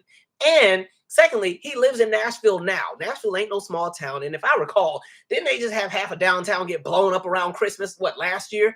I saw no statements. Then they over there blowing up stuff. You should have been rallying the troops and all of the small town heroes and the troops that y'all got. Dead silence. But again, the problem is, it goes back to what I've always said. People like to police specific demographics, especially when it comes to black people. When black people have any kind of issue with anything, and we collectively organize and mobilize and have any movement, everybody has a problem with it. And then they try to make us the face of violence. Because again, when you want to talk about violence and murders and shootings, it is not something that is specifically limited to large cities. But what has happened is people often kind of, they bring up the Chicago and Baltimore and St. Louis all day, every day. But a lot of these small towns have higher murder per capita rates than some of these major cities. And the other thing that really just gets me to when I think about it is just like, how do I word this? Well, one, of course, the song is about to blow up now because there's controversy. And like I've said before, like white people don't move collectively until it's time to be racist. So of course, this song will skyrocket to the top of the charts soon. Now, mind you, he ain't really had a lot of hits like that in the last few years. He's had a few pretty decent hits on the country charts. A lot of them have been collaborations, but he's been out since the early 2000s. But he's kind of had a slowdown. So this is one of his bigger moments in modern times. But it's just like the part that gets me is you were literally in Vegas performing when they had that big old massive shoot. You remember the mass shooter was shooting at the hotel window, just spraying everybody, like dozens and dozens and dozens. Probably a few hundred people got shot. I forgot how many people died. You were literally on stage when it happened. Where was this energy then? But all of a sudden, you got an issue because people are pissed off that the police keep killing people. You got an issue because folks are burning the flag. You got an issue because somebody, now listen, I agree with the whole idea of going and carjacking folks and robbing liquor stores. I don't support that either. Like, people do better. But what we're not going to do is sit here and pretend that is something new. We're not going to pretend that that's something that just started after 2020. That's always been a thing. Always. So we're not going to do that. And secondly, every time I watch the ID channel, every time you see all of these murders and the people that kill their spouse for the insurance policy of $6,000, some real backwoods type stuff, is always in a small town. It is never Los Angeles, California, Houston, Texas. Oh no, it's always some random town ain't nobody ever heard of. So cut the crap. Like, get out of here. And again, you're using images of people who were protesting against a systemic issue that affects people collectively. Because again, the thing about it too as well, listen, there's a lot of white people who are killed by police that are unarmed, but you notice white America never mobilizes or organizes behind any of those killings, ever. They never have nothing to say about it. Because again, it goes back to what I said. Collectively, they don't move as a unit until it's time to be racist. They don't care. It's not our fault as Black people that collectively, when we see something like that happen within our community, we feel some kind of way about it. That's exactly why, in the same way that you have all these anti-police brutality movements, you also have all of these intra-community violence organizations. When I say intra-community violence, that's when people talk about like Black folks that are shooting other Black folks in the city and stuff like that.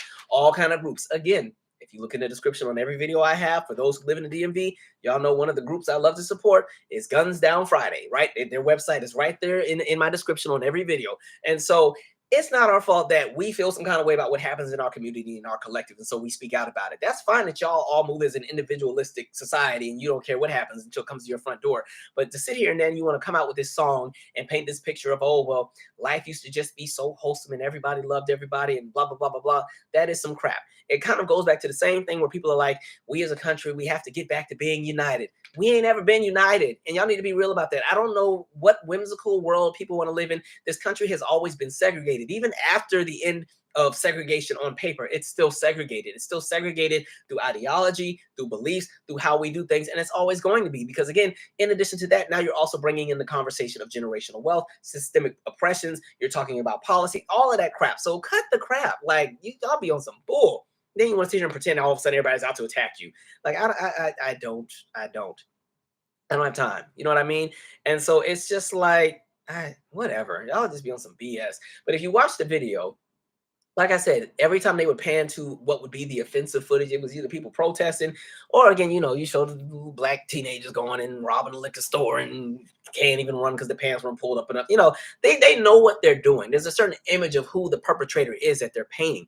And so I'm like, if that's the energy you want to have, where's the energy for all you January 6 people? Where's the energy for them folks who were going to try to literally kidnap the governor of Michigan, right? They had basements and ropes and bombs and stuff ready. There's no energy for that. Y'all be dead silent on that.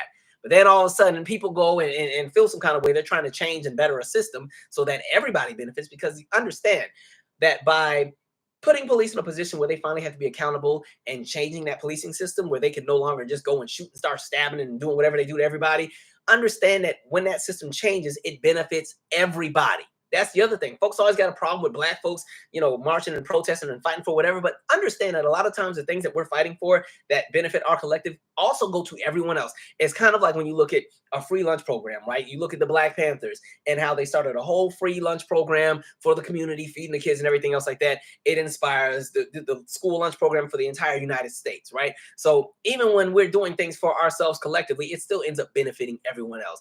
Even when you talk about what economists say, in regard to the fact that if we didn't have such racist policy in this country, a lot of things would be better for everyone overall, but it's actually costing the country money to kind of keep some of these policies and some of these laws in place.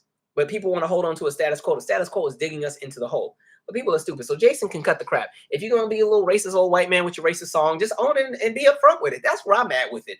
Like, just go on and be racist and stand in it. As much as I can't stand Trump, at least he stands in his nonsense. I mean, he'll lie about it and switch it up. But when he's 10 toes down, he's 10 toes down, right? He'll stand in his nonsense. But yeah, y'all, they keep doing this thing where, I don't know, there is this obsession with a lot of people, especially like out of that MAGA movement and a lot of like, a lot of like white conservatives.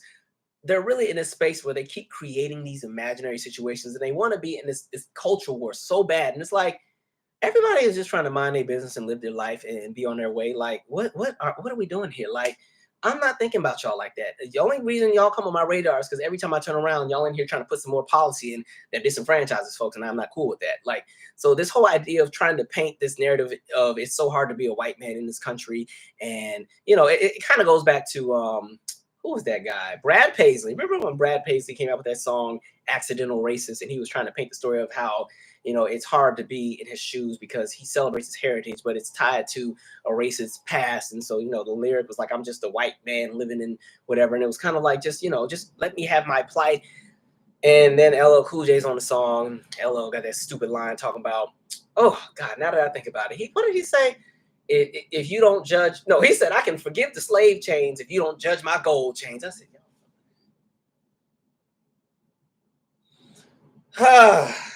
make it make sense. All right, so I'm over it. I'm tired. Everybody just stupid. Everybody. Like, what is this? God. You read some comments and keep it going.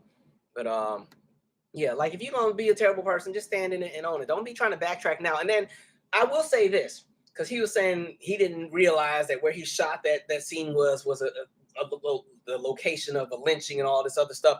He might actually be telling the truth with that, but that's because y'all hate education. You run from education every 5 minutes, and every time people try to tell y'all the history of this country, you run from it, or you try to outlaw it, or you try to change it and put it under the CRT bubble, and then try to dismiss it and act like it didn't happen. So that might actually be your own doing. See how stupidity works? It comes back full circle every time. It's stupid. These people are not smart. All right. Anyway, God darn, get on my nerves. All right, sundown freaking town. You try that in our town. Try that in a small town.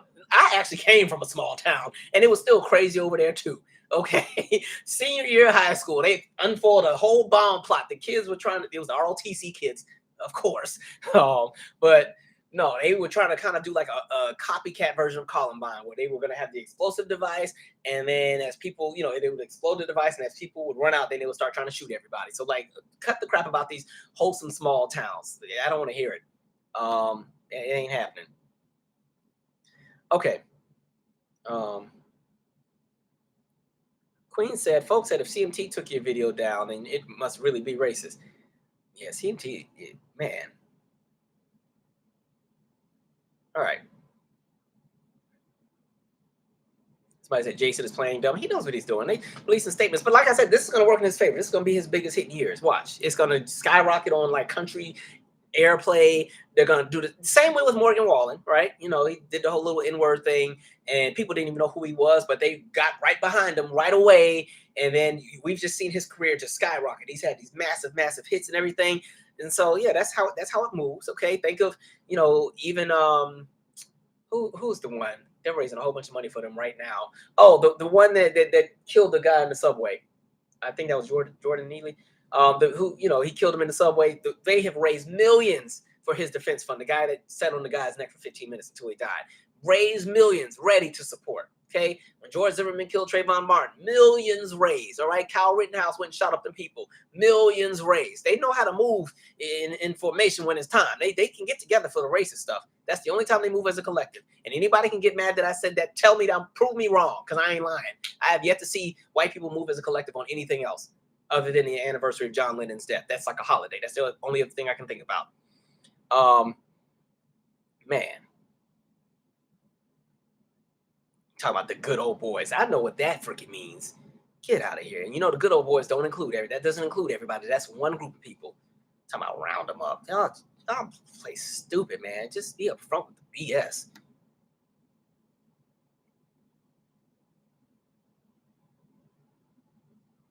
Coded language. Yes, I agree.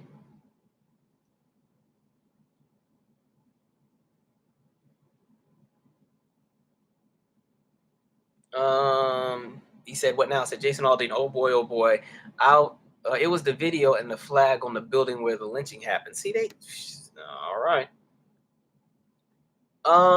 Black Tier TV said it's not even coded language; it's a call to arms. It's pretty much, and it's kind of like inciting. That, like I said, there's a lot of people in this country who love the idea of getting the opportunity to be violent. They can't wait to find a reason to have to shoot somebody. Like a lot of the people who are all super gung ho about the Second Amendment, because hey, actually, I support Second Amendment. I believe in owning arms. My mama got her guns. It's really hard to have a gun in DC, so I don't have one. But I support that idea. But the problem is, you also have people who, again, it's almost become like their livelihood, where their entire persona is their guns.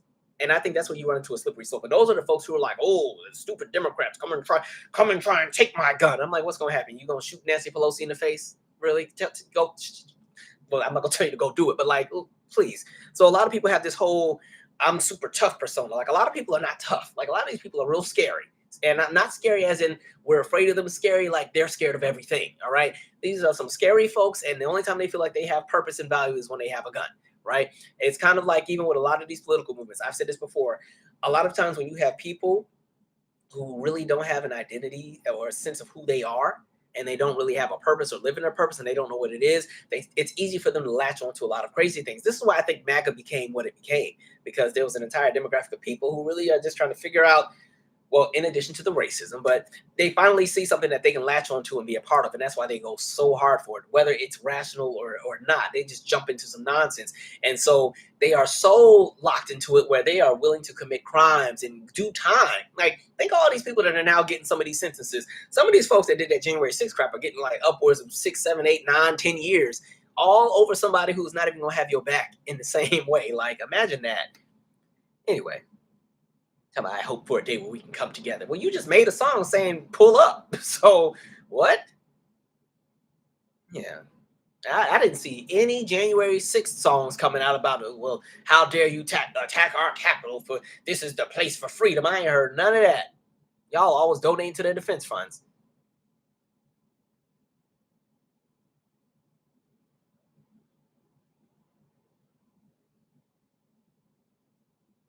And that pisses me off because I like country music. Like, dang.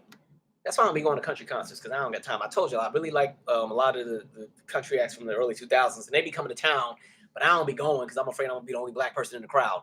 And they don't ever perform at just the arena. They always got to go to one of them places out in the woods that got an amphitheater. Like, I ain't about to be out there with y'all for 2 or 3 hours and y'all get to drinking and feeling confident and then get real courageous. Nope. I just got to watch the show on YouTube. All right.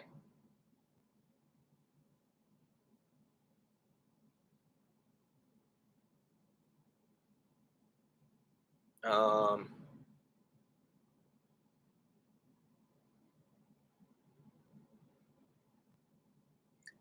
all right, we're gonna keep it going. Oh, y'all ain't here going in.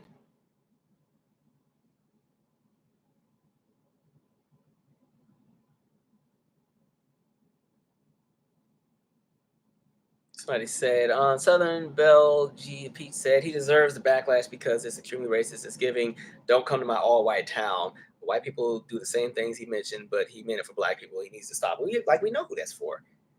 Like, man, every time I watch the news and all the crazy stories, it don't be in the big cities. It's always in some random town ain't nobody ever heard of. Hey, man.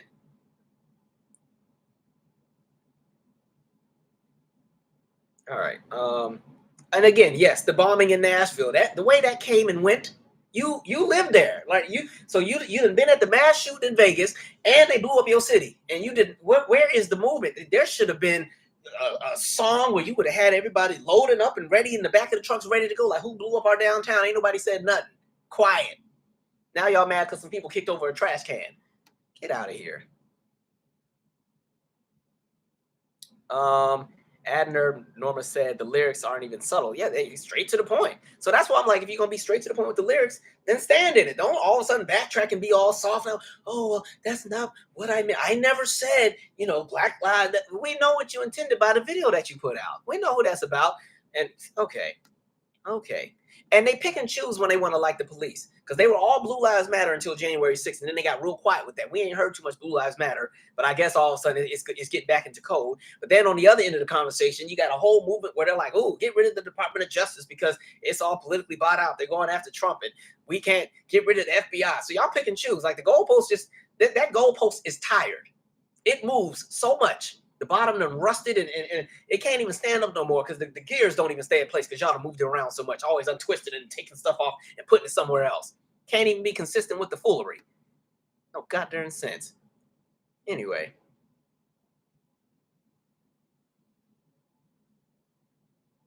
I ain't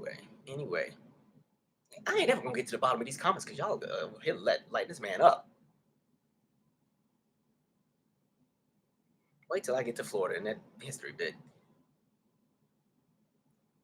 Airline Beerman said 9/11 didn't bring anyone together. It certainly didn't. As a matter of fact, it divided even more. I think back to 9/11. After that happened, you talk about all the people who were whatchamacallit, from the Middle East that were getting yanked out of their cabs and beat up and slapped around. Like, man, y'all talk about unity. The country we ain't been united. It's never been a thing. And just acknowledge it. And I think the problem is that because people run from reality because they want to paint, with rose-colored glasses, this idea of that, again, American exceptionalism. And again, like I've said before, really American exceptionalism for white Americans is the celebration of whiteness and how great white people are and how everybody else who's not white who lives here should be thankful that we're here because of all the great things that white people did, because that's the American exceptionalism. And by them allowing us to participate in this great system that they've created through their brilliance and intelligence, that's the American exceptionalism. So they will jump and run into the idea of we were once a united country. Their definition of a united country means going back to the days where things were redlined and Negroes stayed on their side of town, the Chinese people stayed on their side of town, white people had what was theirs, and they got to dictate and delegate what everybody else could do. That's the united that they're talking about. Like, cut the crap.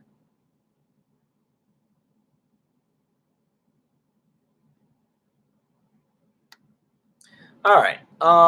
We have got to keep it moving.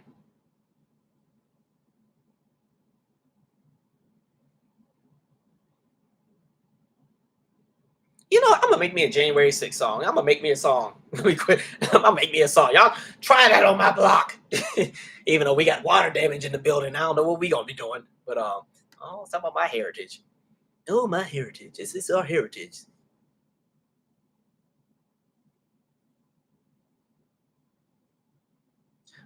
Say yes. You likely won't be the only one, Calvin. People listen to country low key for whatever reason. Yeah, I know there's a lot of people who listen to country that are black. I just, I don't like to be in a lot of environments where there ain't enough of me around. Like, I just don't. I'm just in a different space. I love to have a good time, but sometimes if I'm somewhere and I start to notice that there's not a whole lot of people who look like me, it just makes me a little uncomfortable sometimes. It's just, that's where I'm at right now. I'm like, okay, ooh, all right, let me start looking where the exits are just in case. Like, just, these folks are crazy. Yeah. And again, just knowing how the country music demographic of fans have moved before, that's kind of what keeps my guard up. Like when you go back and see what they did with the chicks, right after they made them statements about George Bush, and them girls had to have bomb sniffing dogs at their concerts because they were getting bomb threats and people wanted to cut their heads off. Like that's some crazy stuff. To the point where even after all of it died down and they come out with another album and they get ready to go on tour, some cities just specifically told them, don't even worry about coming here. You ain't coming. Like, don't do it. They literally just skipped Texas on that one tour they had in 07. All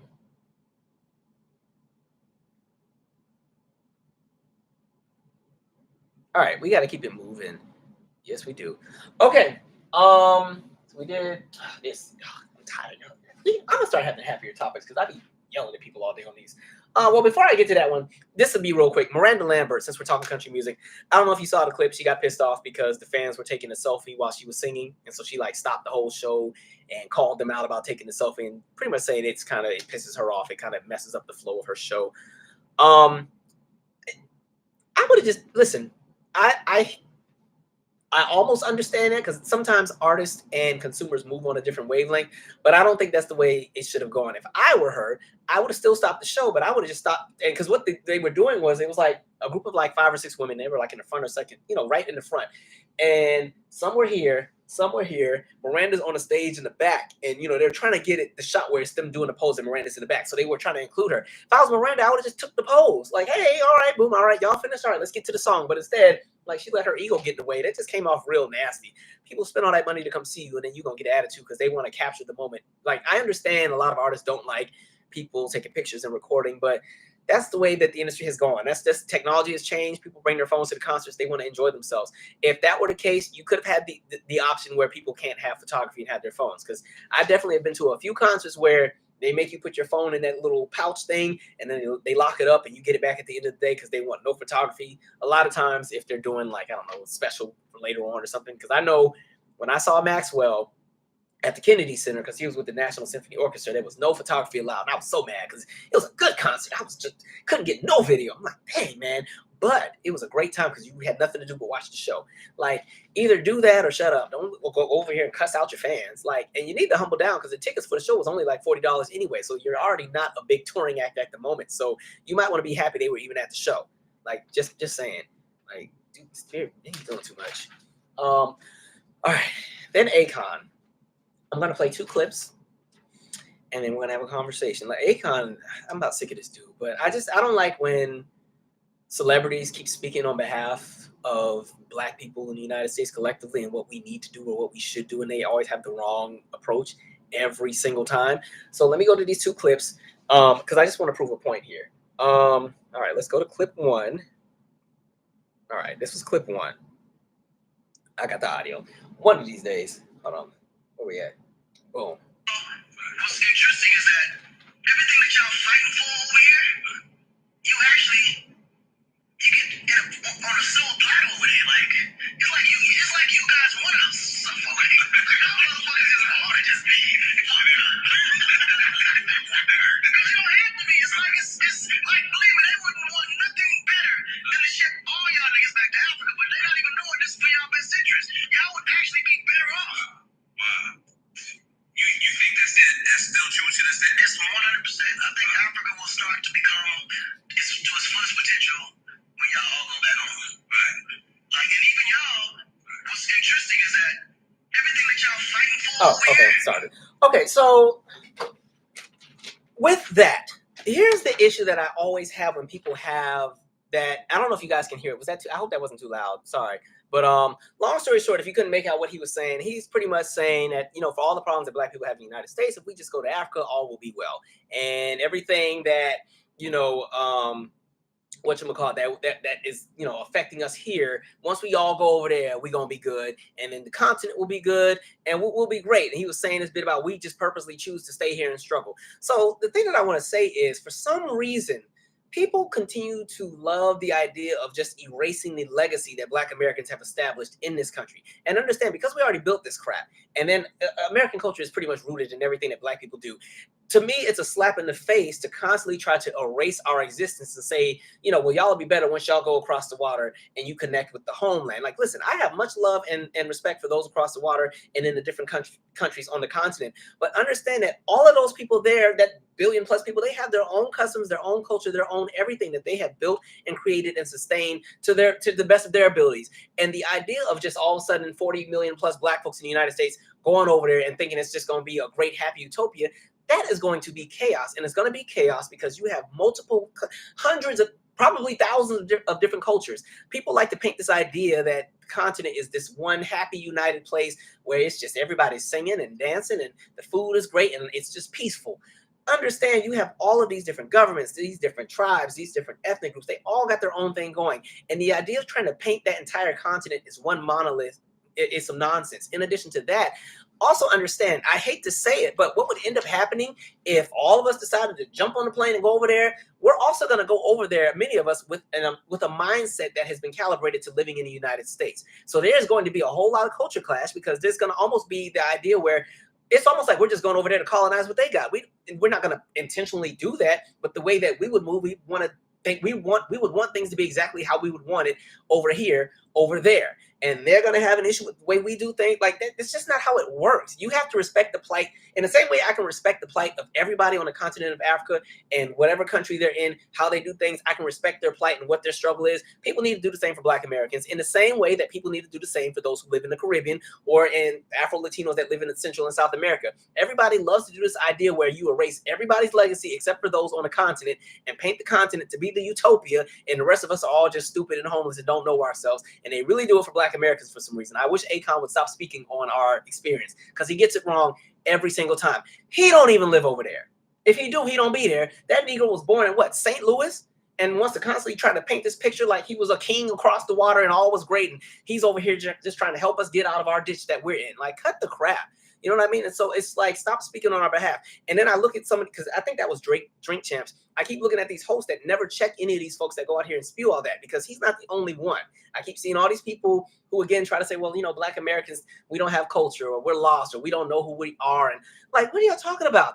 I understand that, yes, historically there is a disconnect in the 14, 15, 16, 1700s where, yes, there's a disconnect that happens from the continent. However, we made the best of the situation that we were put in and created an even richer culture that the entire world borrows from. So stop trying to erase that and act like what we do doesn't matter and all of a sudden we can just go back over there and all will be well. That's not how this crap works. So it's like, get real. I believe in the idea of collaboration and partnership and the sharing of cultures with people in the Caribbean, with Afro-Latinos in Central and South America, with people on the continent of Africa. I love all of that, but I've never been a fan of the idea of all of a sudden we just all gonna get on the plane and go and we just gonna start a new Africa over there. It's not happening. You got too many governments, too much. They got stuff they're working out. All right, that's like 54 different countries, and it might be 55 depending on what keeps happening in the Northeast region with the stuff that they got going. So that's not how this works. So again, these stupid celebrities that keep going and painting these narratives, and then it doesn't help that because, again, you're literally watching the country we live in try to strip education and change the narrative of what has happened in the past.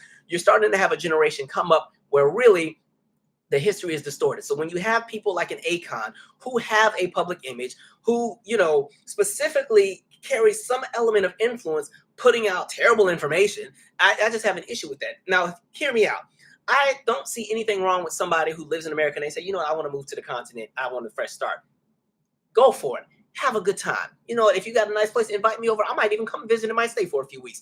But the idea of saying Black Americans, y'all need to just uproot everything you have and know and start over there. No, that's a setup, because in addition to that, now we're all on the continent. The United States, Europe, China, all these places are still going to keep trying to colonize and pull all the resources out of the continent anyway. Now we're just over there dealing with even more problems, you know, so we're going to take on the problems that they have, plus the ones that we are going to bring over because we're already an internalized and trauma-filled demographic with all the nonsense we've had to live under. White supremacy is global. It's not just limited to the United States. And so that leads me to the second part, because this is how I know he's stupid, because then he started talking about what's going on with South Africa. And now it's like, all right, see, you on some BS, because I'm not even from South Africa, but I was ready to jump through the phone. They lucky they didn't have a call in line. This nonsense. Hold on. Let me play parts that. of Africa, and what's crazy, certain parts of Africa, of South Africa, the white folks are the ones in the ghettos. Wow. If you go to South Africa, the richest people in South Africa are the black ones. Oh, wow. Like white people, it's almost like a that's the Netflix. In Cape Town, in the flats. Bro, Johannesburg, like everywhere you go, there's areas where there's poor people, but the poorest areas are the poor parts where the white folks are. Yeah. Oh, I didn't know that. Yeah, as a matter of fact, it's a Netflix special on that. It's a Netflix special on that. I gotta remember the name though. But if you all right, so the point that I'm getting at, now that's some crap. Okay, now listen, understand what he is talking about is the small pockets of Black elite that do live in South Africa that have money. But the idea to sit here and try to paint it to be that white South Africans are all poor and they're having a hard time, that is some crap. It is such bullcrap because understand when you're talking about South Africa and the fact that apartheid just ended barely 30 years ago, right? When you're talking about the generational wealth that the colonizers got from being over there and all of the different things that they have been able to do and build from, are there going to be a few white folks that might be, struggling a little bit? Yeah, those are exceptions to the rule. But the way that the country is still systemically set up, it's still set up where the majority of the people in poverty in South Africa are black. So cut the crap, like to sit there and lie, right? And again, it's not to say that there's not wealth in South Africa. There are pockets of wealth. In the same way in the United States, there are lots of pockets of wealth, but there are also huge demographics of people that are working class or poor. It's serious. Like go back to what happened when we first came into COVID and when that crap was spreading. And when I don't like to call them slums. That's not an appropriate term, but when you're talking about the neighborhoods with like the tin roofs and everything, when you talk about how that crap spread into those areas and the resources weren't even there for the people, you know what I mean? Because other groups were prioritized, mainly the elite, those who were wealthy. Like you're not going to sit here and lie and try to paint this picture to be like, oh, white people are struggling in Africa, and almost paint it to be that the black people in South Africa are oppressing the white folks. Like this is the nonsense that I'm talking about. This is why I stop listening to these celebrities, because they're all dumb. First of all, you don't need to listen to him because he done went all the way to Turkey to get a new hairline and it don't even fit right. So that's strike one. But again, he said that nonsense. He said the stupid nonsense about the parenting. And again, I really just don't get the idea of why so many keep trying to tell black people you need to go home. I am so sorry, but this is home for us. It is. We have extended homes in various regions of the world, but this is home base at this point. This is kind of like you grow up in your parents' house, you become an adult, you move away, you go to college, you get a job, you get a family, you have kids, they grow up, they go to college, they have kids, you got grandparents, you about 90 years old, and it would be like somebody telling you, oh, it's time for you to go move back home. But going back home is not the same. The people, your mommy and daddy have long gone. Well, long gone. They ain't alive no more. Most of the friends that you grew up around as children have all passed on because, you're like 90 years old. The house may still be there, but the same people are not there. What you know is no longer there. It's a new space. It's a totally different everything. You have created and set roots somewhere else and created a legacy in a new space. That is technically home. Yes, you can go back to the past and visit, but that's kind of where we're at. So yeah, we have the connections, but to me, that's not home. It's like an extended home far away. It sounds like a lovely place to go to with all the different countries. I'd love to go and visit and spend some time, but I don't see my existence as being a mistake. And I don't see my existence as being an existence where I don't know who I am and I won't be made whole until I move to the motherland. I definitely have plans to go because I definitely want to visit the 5 regions and just really get a taste of a different experience. But I'm not about to sit here and erase the legacy of those in my bloodline who were enslaved and had to deal with Jim Crow and sharecropping and the Nadir period and Reconstruction and the Black Codes and the fugitive slave laws and the redlining, all the things that they have dealt with and how we've been able to kind of somewhat, fight and get a leg up in this crazy system that we live under. I'm not about to just slap all them in the face and throw it all away just because some rapper told me to go do it. To sell me a fantasy dream that is not a reality. Because again, like I said, white supremacy is global. And in the same way that Europe and the United States and a lot of places are literally snatching all the resources out of the continent right now and creating these laws, like as much as look at what's happening with Ghana. Look at what's happening in all these different places. And this is not to tear down those countries or the people that are there, because again, when you had that Berlin Conference of 1884, that crap did a number on the continent. Right. And so it's just embedded over there with things that the people in the area are trying to fight against. They're trying to make their livelihoods good as well. So by 40+ million of us moving and invading their space, that becomes a problem for them. And it doesn't work. I think we have to respect their plight in the same way they should respect ours, and so on and so forth. I definitely believe in the idea of wanting to see everybody who looks a certain way have what it is that is owed to them. When it comes to even reparations, I believe every colonized country, marginalized group is owed what is owed to them. You know what I mean? Like Haiti, France needs to give actually the US and France need to give Haiti what's theirs. Britain needs to give Ghana what's theirs. Belgium needs to give the Congo what is theirs. All of these places need to pay up. I want everybody to get what is theirs. But what should not happen is erasing the history and the legacy and the experience of other people because your ego has put you in a space where you think you're better than the very demographic that you like to cosplay. I ain't down for it. And that's all I'm going to say on that. Anyway, my teeth got cold talking this crap. Anyway. It's too many people that are just too comfortable always disrespecting the plight of Black Americans, and it's really because they don't know our history. They think they know it, and they equate our history and our success to what happens with Black celebrities and Black entertainers, and that's where it stops.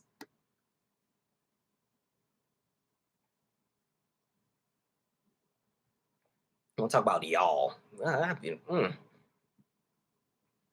Akon.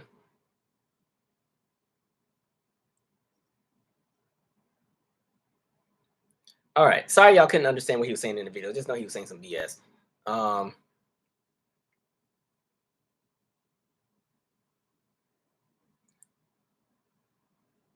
Somebody said, yeah, they treat Africa like a monolith. It's not. And that's the point that I'm making. There are so many different groups that live there. Because I don't think people realize, even one of the reasons you see so much infighting in a lot of the countries is because when you go back to that Berlin conference, they literally just, Europe and all these places just said, okay, well, we're going to draw this. This is going to be a country. This is going to be a country. This is a country. This is a country. And they just locked in different groups of people that have their own religions, their own tradition, just locked them all together and said, y'all gonna be a country and y'all gonna be under the same government, go for it. And here you go. Like, so if you look at like even the big split with Sudan, how, you know, there's Sudan and South Sudan, that's the perfect example of, again, you drew a border, put a whole bunch of groups of people in one space and said, y'all gotta be a country together. And culturally, things just did not quite align like that. Or you can go back to what, Biafra? With Nigeria, how there was that kind of broke off in the 60s or 70s, where there was a movement, because again, there's a disconnect because you got too many groups together. Like, think Nigeria is what, 200 million people that live there. Let me do the math here. Let me see. I want to make sure I get my facts right. How many people live in Nigeria? Because Nigeria is like the largest populated space of Black people in the world. 211 million people. You got 211 million people drawn into a border together. And so, and again, you got all these different groups that have their own way of doing things, and they're kind of locked into where they're forced to be under one government and operate as a unit. So again, all of these different countries have their what it is that they're trying to do. And like I said, it's much respect to everybody in all of their respective places trying to, you know, live their best life and do what makes them happy. But the idea of trying to put them all into one bubble, you don't go and say, you know, one united Asia. You don't. You know, because really, even when you talk about Asia and imaging, a lot of times people only think of Southeast Asia. They don't include other parts. Or even if we just talk the country of Russia, if you take a look at the demographics of the people who live in Russia as you go from west to east, oh, it is very different. You will see Russians that you would think were Southeast Asian, like you would think they may have come from a place like China, but they are Russian. You have people who, again, the blonde hair, blue eyes. You got all of these different groups that just have so many different features. But because, again, the country is so massive, you know, and it's interesting because, you know, it's run from Moscow, which is way on the western side of the country, and the eastern side is barely like, I'll say this. When we always talk about what's happening with like Putin and everything, just understand that even like in like a place like Russia, you go to that further east side or start going to some of those middle regions and all of the Serbia, all the tundra and all that stuff, like there's different populations and pockets where they don't even have a clue with what's happening on the other side of the country. They kind of have their own things going. So understand, when you box a whole bunch of people into a border and force them to live together, you're gonna have problems. That's what the United States is. 330 million people stuck together. Bunch of chaos. We ain't ever been united. All right.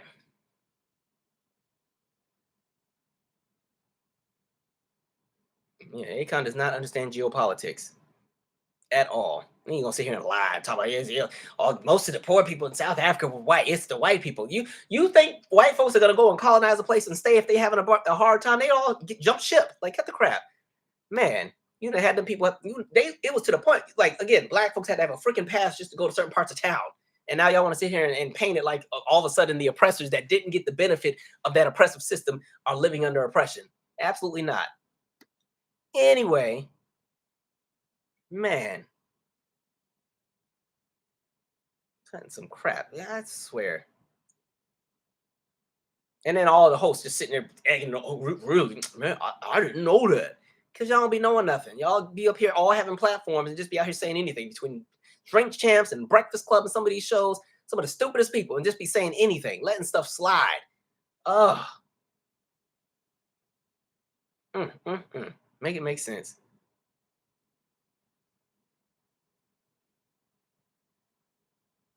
Out here just lying, saying anything, and then people just believe it. And he gets a pass to do that, or he doesn't get a pass, but he thinks he has a pass to do it because I can tell that he moves in a way where he's like, well, because he's originally Senegalese, he automatically feels okay. Well, I know more because I can trace my roots to Senegal, and so I have an edge on you guys. I know more than you about yourselves. So I'm going to tell you what is good for you. Please. All right. Airline said there are places in Cape Town where blacks are not even allowed to come. And understand too, South Africa is a tourist resort for a lot of Europeans. A lot of like in the same way, like a lot of Americans go to Europe for vacation. Like, oh, we're gonna go to, you watch Wheel of Fortune. You want a trip to Poland, and people, I'm like, Poland, that don't look fun. But like Europeans, they tend to go to South Africa. Especially in the winter because the winter over there is their summer. And so, yeah, they go all to South Africa. They got all kind of resorts and stuff that everybody ain't allowed to go to. Like, don't do that. Don't do that. Like, when I tell you, I get tired of people constantly like, Black Americans, we just be catching strays. We be minding our business, and somebody always has something to say about our existence. We don't even be doing anything to anybody. That be killing me. Like, man.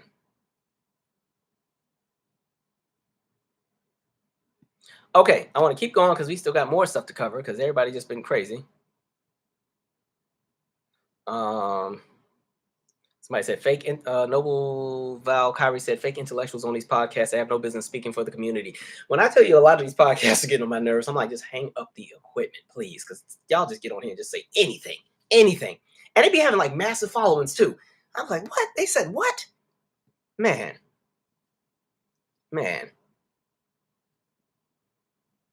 Okay.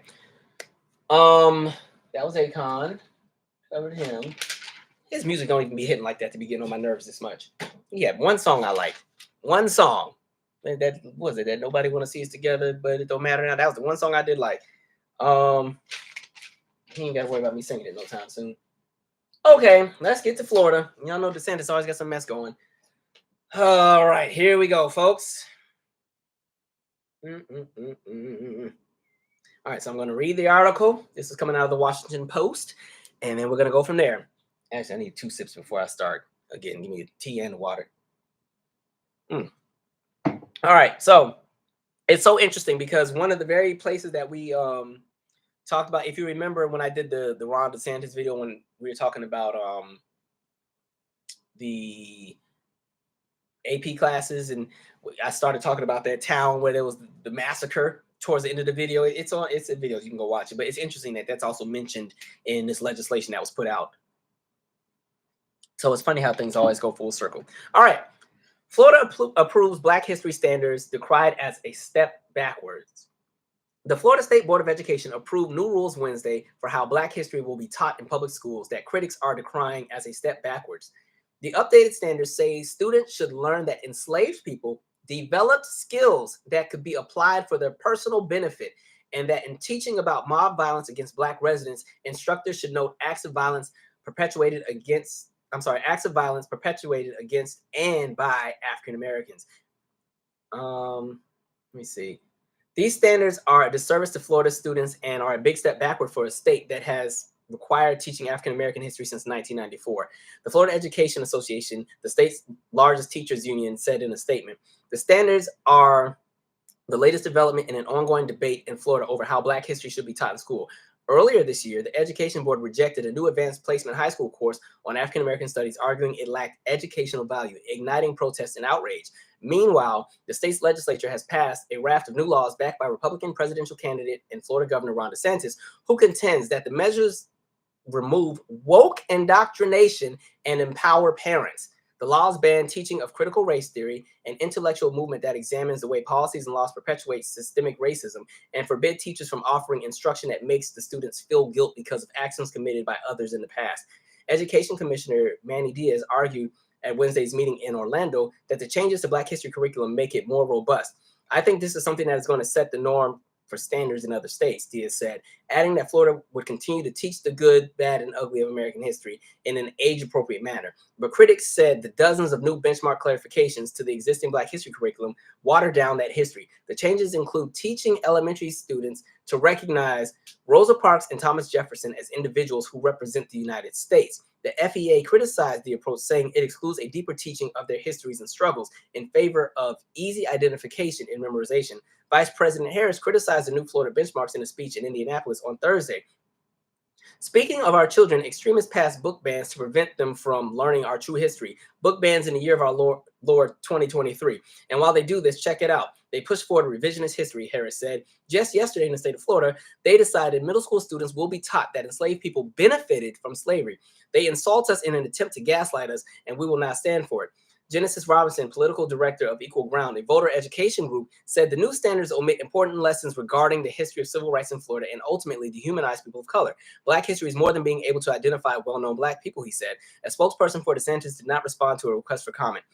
Alex, the communications director for the State Department of Education, echoed Diaz's remarks on Twitter, saying the new standards teach it all. Don't believe the union lies, he wrote. More than a dozen speakers at Wednesday's board meeting opposed the changes, including State Senator Geraldine Thompson, who helped pass a law in 2020 that requires schools to teach lessons about the Akon massacre. That's the one we talked about in the Ron DeSantis video. And now that massacre, now that it's ended, that's kind of around the Orlando area. When you think of Orlando, what's over there? Disney World and Sea World and all the fun places, right? The incident in 1920 began when several Black residents attempted to vote and ended with as many as 60 people dead, making it the deadliest instance of Election Day violence in U.S. history. Thompson said the new curriculum suggests that the massacre was sparked by violence from African Americans. That's blaming the victims. State Representative Anna Escamani said she was concerned about the inaccuracies in the new standards, including instructing that enslaved people develop skills that could be helpful. That is inaccurate and scary, and a scary standard for us to establish. The board passed the new standards unanimously. DeSantis and the state lawmakers have reshaped how sensitive issues such as race and gender identity are addressed in the classroom in a way that has elicited both outcry and applause. Critics contend that the governor has effectively silenced already vulnerable groups. Meanwhile, a turbocharged parents' rights movement has praised his work, saying that they want more involvement with things like what books their children have access to in the library. All right. The board on Wednesday simultaneously pushed forward with adopting rules that align with newly passed laws restricting bathroom use for transgender students based on their sex assigned at birth and prohibiting the use of preferred pronouns in schools. Kathleen Murray, executive director of Duval County Citizens Defending Freedom, a grassroots organization heavily involved in education issues, spoke out in favor of restrictions, saying the schools have become unrecognizable since she graduated from Broward County. Our organization represents the vast majority of Duval County parents who believe in science and biology and the First Amendment, which supports educators speaking the truth by calling biological boys and girls by the correct pronouns. So, getting to the point, remember how it's not even just me. This is not even an ego thing. I don't like to be an I told you so person. But remember how there's been conversations for the last few years where we kept saying things are getting cemented? Like, this is the prime example of what I'm talking about. Because now what is so interesting is that when you're talking about even race, for the longest, right, the argument used to be, it wasn't my folks that did it. That was in the past. We gotta let it go. We weren't there for that. And now it's kind of shifted to, well, since we can't really run with that lie because the information's out there, we'll just paint it as it wasn't that bad. It wasn't too bad. Slavery wasn't that bad. And as a matter of fact, some of the Black people even rioted. And so the idea to sit there and say that people who were enslaved benefited because they learned new skills, as if this is some resume building thing, understand. I think we sometimes have to just put it way back in layman's terms and look at this from a basic standpoint. People owned other people and made them do the work for them because they were too lazy to do it. And when they did not do the work effectively, they were beaten, or they were separated from their families, or they were raped, or they were castrated, or whatever else happened. And then when that system ended, they said, well, a way to keep it going, since it's no longer legal, is we'll just make it legal through the prison industrial complex. So we'll have convict leasing. And as a matter of fact, that makes it even better, because with convict leasing, the average lifespan of somebody who was in the convict leasing system was only 7 years, because the death rate was actually higher in convict leasing than slavery. Why? Because with slavery, people who own people had to keep paying for these people that they own. So as much as they had to beat or do whatever they did to the people that they enslaved, they did not like to kill those that they owned, because they knew they'd have to pay and buy more, because again, those who were enslaved were expensive things to keep. But with convict leasing, that is the state going and snatching up people and making them do free labor. So hey, if somebody dies on a chain gang, that's fine, we'll go and arrest somebody else. So let's put out something like the Black codes to make it so that we can find reasons to arrest people. So you know what, if you're Black, you can be arrested for not working, you can be arrested for sleeping in public, you can be arrested for staring at a white woman, you can be arrested for not getting off the sidewalk when you walk past somebody white. And those are all Black codes. We're going to send you to whatever prison, and now it's convict leasing, and you work that railroad, you work whatever. So understand, there has been a movement, and so like when you talk about what's that? What is that group? Mothers for Freedom, or y'all know what I'm talking. Moms for Liberty. Okay, there's all these stupid groups that have been coming up, and they all have an MO. Like, understand the goal is, if you can get a generation and a half to kind of forget about what has happened in the past, hopefully these people will stop asking questions. It will stop the conversations and the movements where people want restitution to be made whole for the nonsense that they've had. And so that's why you've just constantly seen this education attack, or this attack on education. In addition to the fact that I've always said, collectively, white Americans center themselves in everything. So when we have these conversations about race and what has happened in the past, they can never look at it from a standpoint of structure and what happened in the past. It's always about them and their feelings and how they feel individually, which is why the language that you keep seeing is, we don't want white kids to feel bad about their history. When in reality, the actual way that you should have looked at it was, okay, the lesson that we've learned from what has happened in the past is that this was wrong. This is why it was wrong. And this is why it should never happen again. And this is what we're going to do to make sure it's never happen again, because collectively we have moved into a new space where we have learned from our mistakes. And now we want to do better because we want everybody to have a fair shot, because that's what America is supposed to be about. And in order for the country to flourish and to be great, everybody has to have an opportunity to shine and get what is theirs. But nobody wants to do that, because again, it goes back to centering individuals and centering feelings. Again, this is not a conversation about feelings. It's a conversation about policy and what was structured and what is systemic. But white Americans, like I said, they only move as a unit when it's time to be racist. And here's another example. And when you're talking about that specific school board, recognize most of the people on that board are relatively new. There's a few that came in 2017, 2018, but a lot of them just came on board in 2022, 2023. These people have been put there on purpose because, again, Desantis already knew this is what he was going to do. And what I find so funny is you're spending all this time on education. Meanwhile, all the insurance companies are leaving your state or whatever. You got all these residents who are about to come. Well, we're already in hurricane season. Hurricane season is on the way, and here's all these insurance companies that have pulled out of the state. But it gets even crazier, because what I think is so funny is, I've always said Desantis has no real policy. His policy is woke this, woke that, woke, woke, woke, woke, woke. He wants to fight against the woke, woke, woke. And meanwhile, he's out here scamming and scheming, and everybody's just letting that crap slide.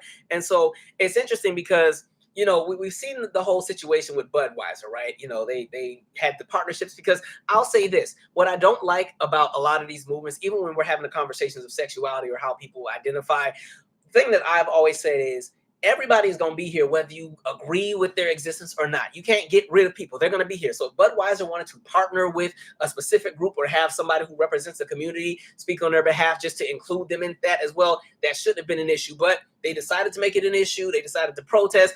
Budweiser is now losing all of this money. And so now Desantis is talking about he wants to possibly sue Budweiser because he's saying that they made a choice that was not in the interest of their constituents. And the reason why he wants to sue is because we recognize that this correlates with a lot of people's pensions, because recognize Budweiser is also correlating with the stock market. So I want to go to a clip really quick before I get to the other point that I'm going to make. This is DeSantis talking about, you know, why he wants to sue Budweiser.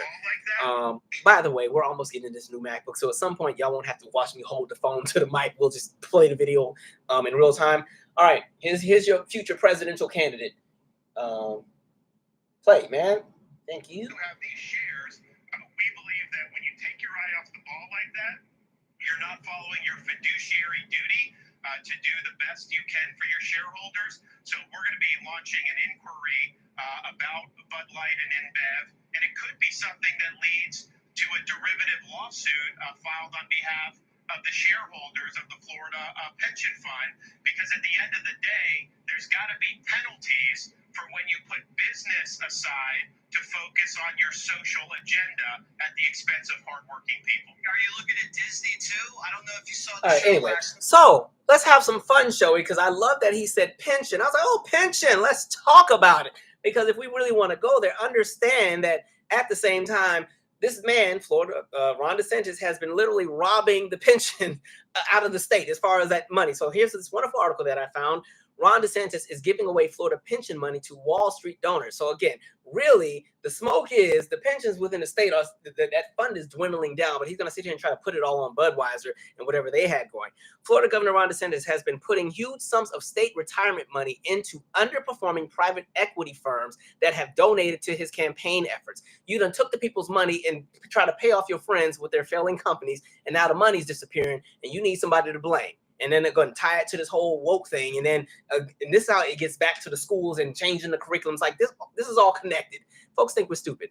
All right. Florida governor and Republican presidential hopeful Ron DeSantis has been crucial. The most imminent threat to Florida public employees' retirement dollars appears to be the massive state pension investments that have gone to some of the Republican Party's Wall Street donors under DeSantis's watch. Despite a federal anti-corruption rule designed to prevent donors from receiving pension investments, private equity executives have donated millions to political groups supporting DeSantis, all while the governor oversaw the transfer of more than $1 billion of Florida's public employees' retirement dollars into these donors' high-fee, high-risk alternative investments. Our review found that the state pension fund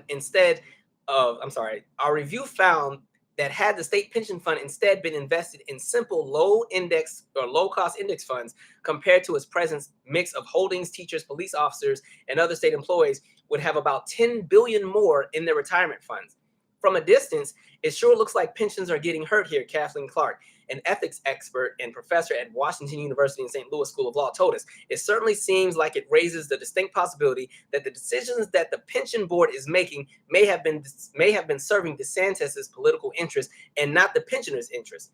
The low-return, high-fee investment strategy under DeSantis, who serves with two other Republicans on the state pension board, has been harmful for the state's retirees, who have already been struggling with subpar retirement payouts. But under DeSantis' leadership, the state pension fund investments have been a boon for financial firms whose executives have delivered huge donations to the Republican Governors Association, which has pumped $22 million into the Friends of Ron DeSantis, a political committee that supported DeSantis' gubernatorial campaigns and is expected to finance a super PAC supporting his 2024 presidential bid.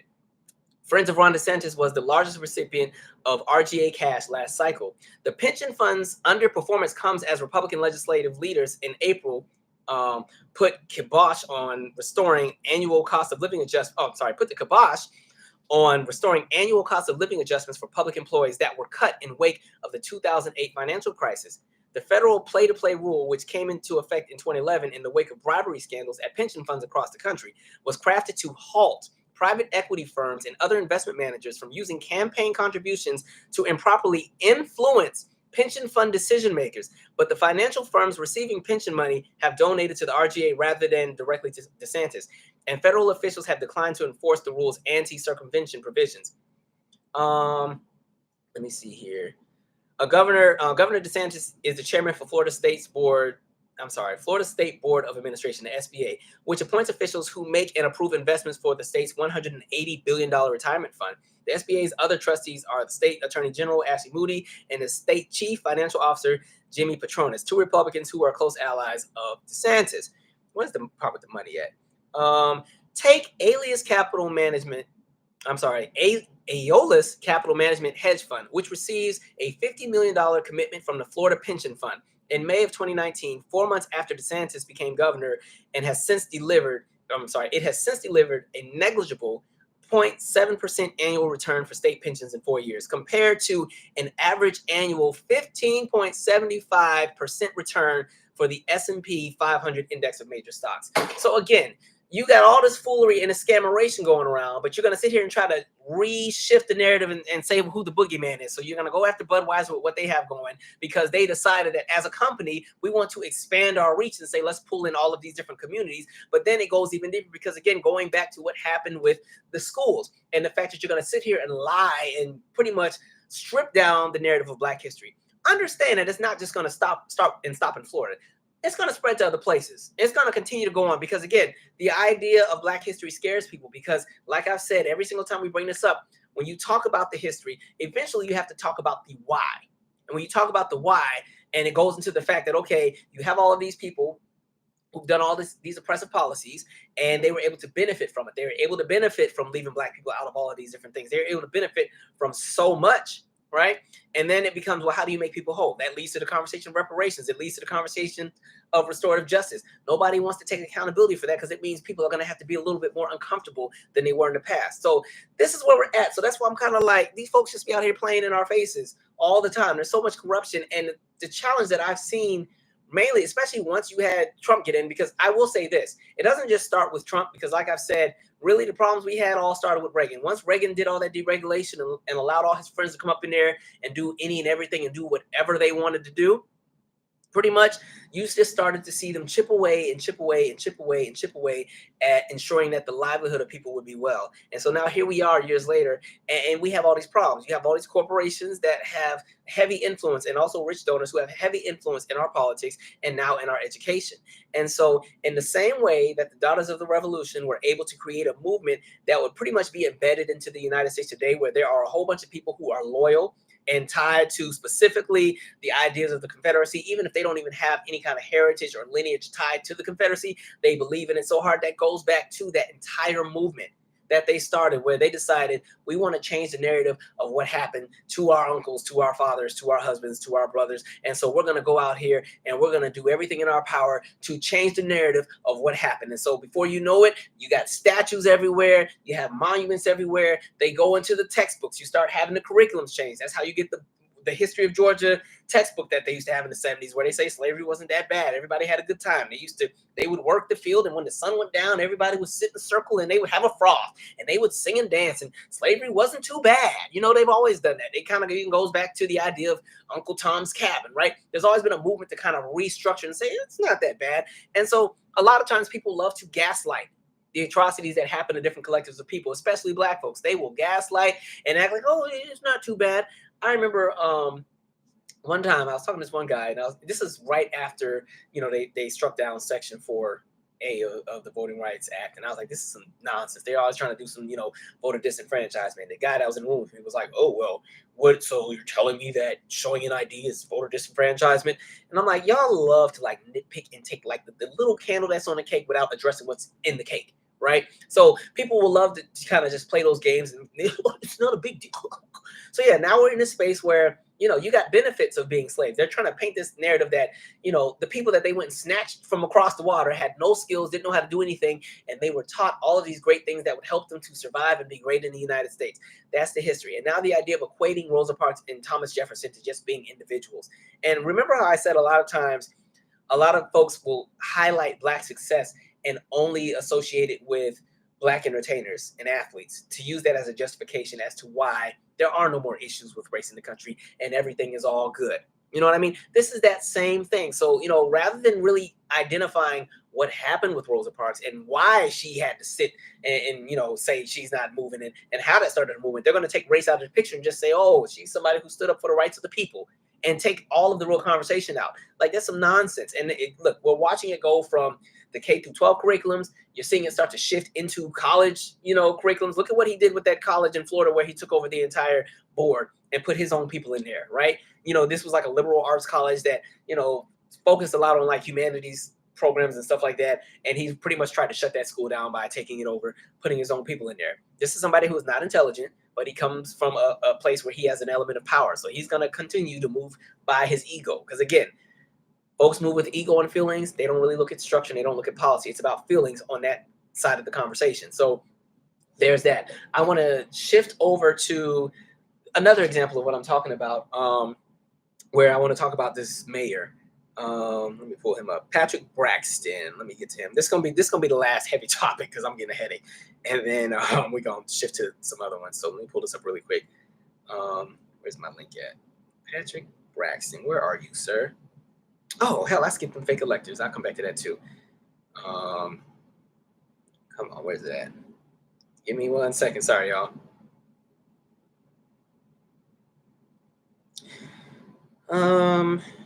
Hey, man.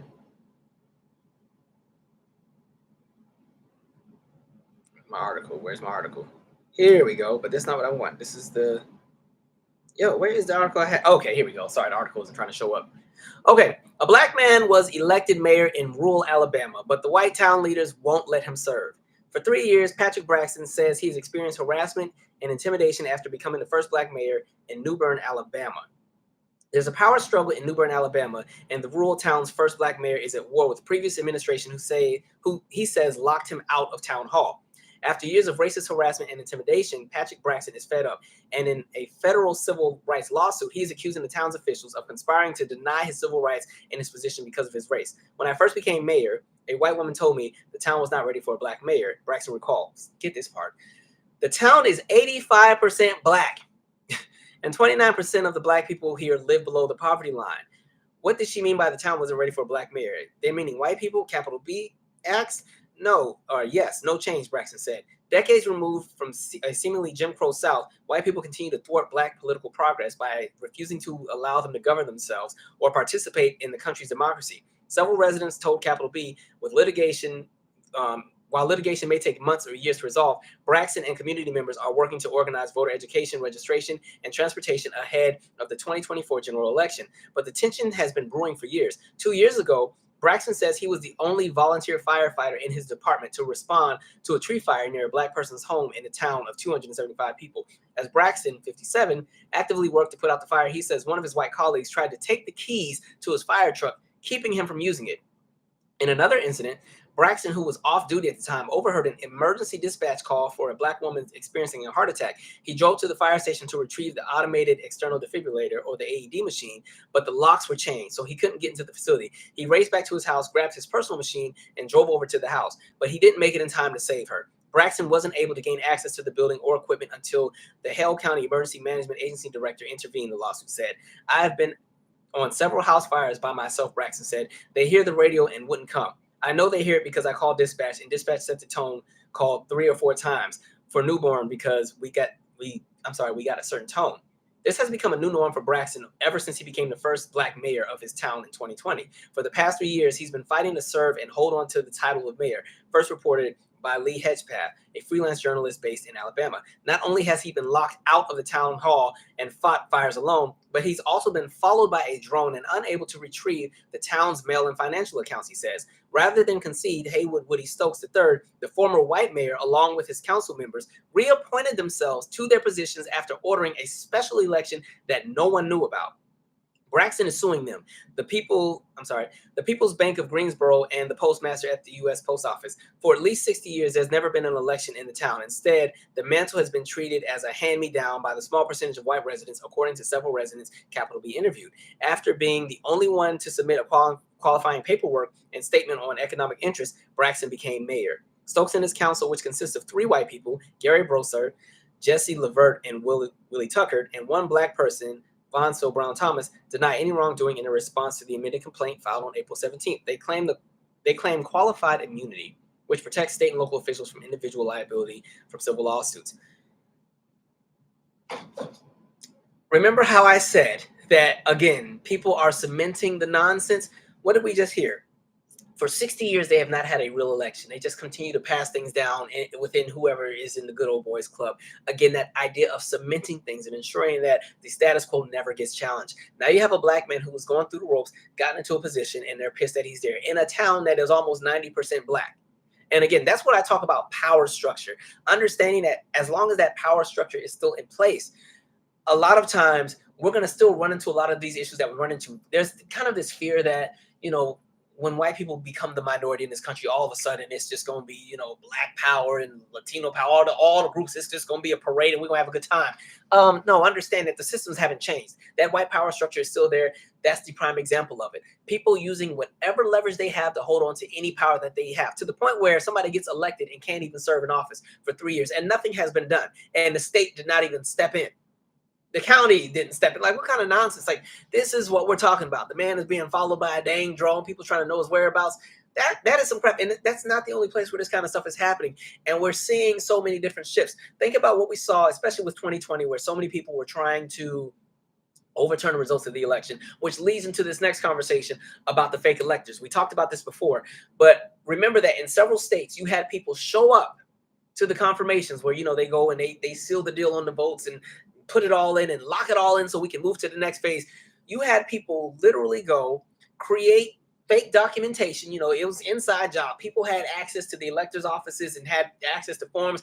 They created their own fake forms, created all of these documents, signed stuff, even made the little fake seal of approval, fake signatures, and then they showed up when it was time to confirm the votes and everything and say, we're the electors. Folks had let them in on side doors, and they, we're the electors. We're going to confirm that actually this county voted for Trump. This state voted for Trump and everything. It fell through because, again, they just didn't move fast enough. There were a few systems that were still in place that kind of could protect against that to an extent. So none of the fake elector schemes were successful, but these people are just now being charged. Now, this is almost 3 years ago, right?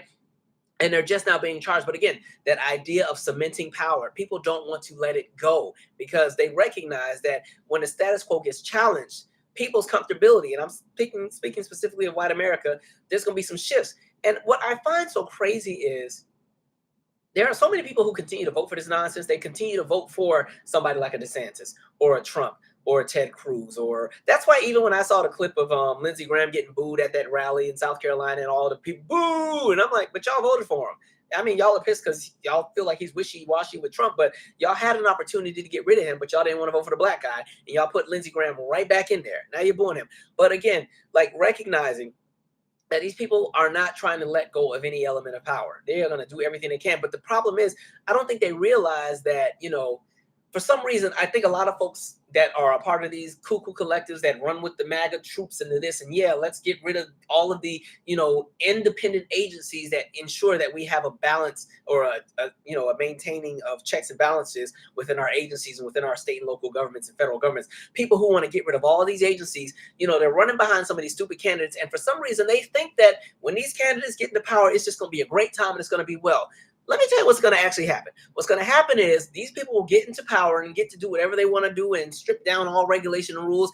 And all it is going to do is continue to benefit the super, super wealthy. Working class white Americans are still going to be working class white Americans. Many of them will become even poorer.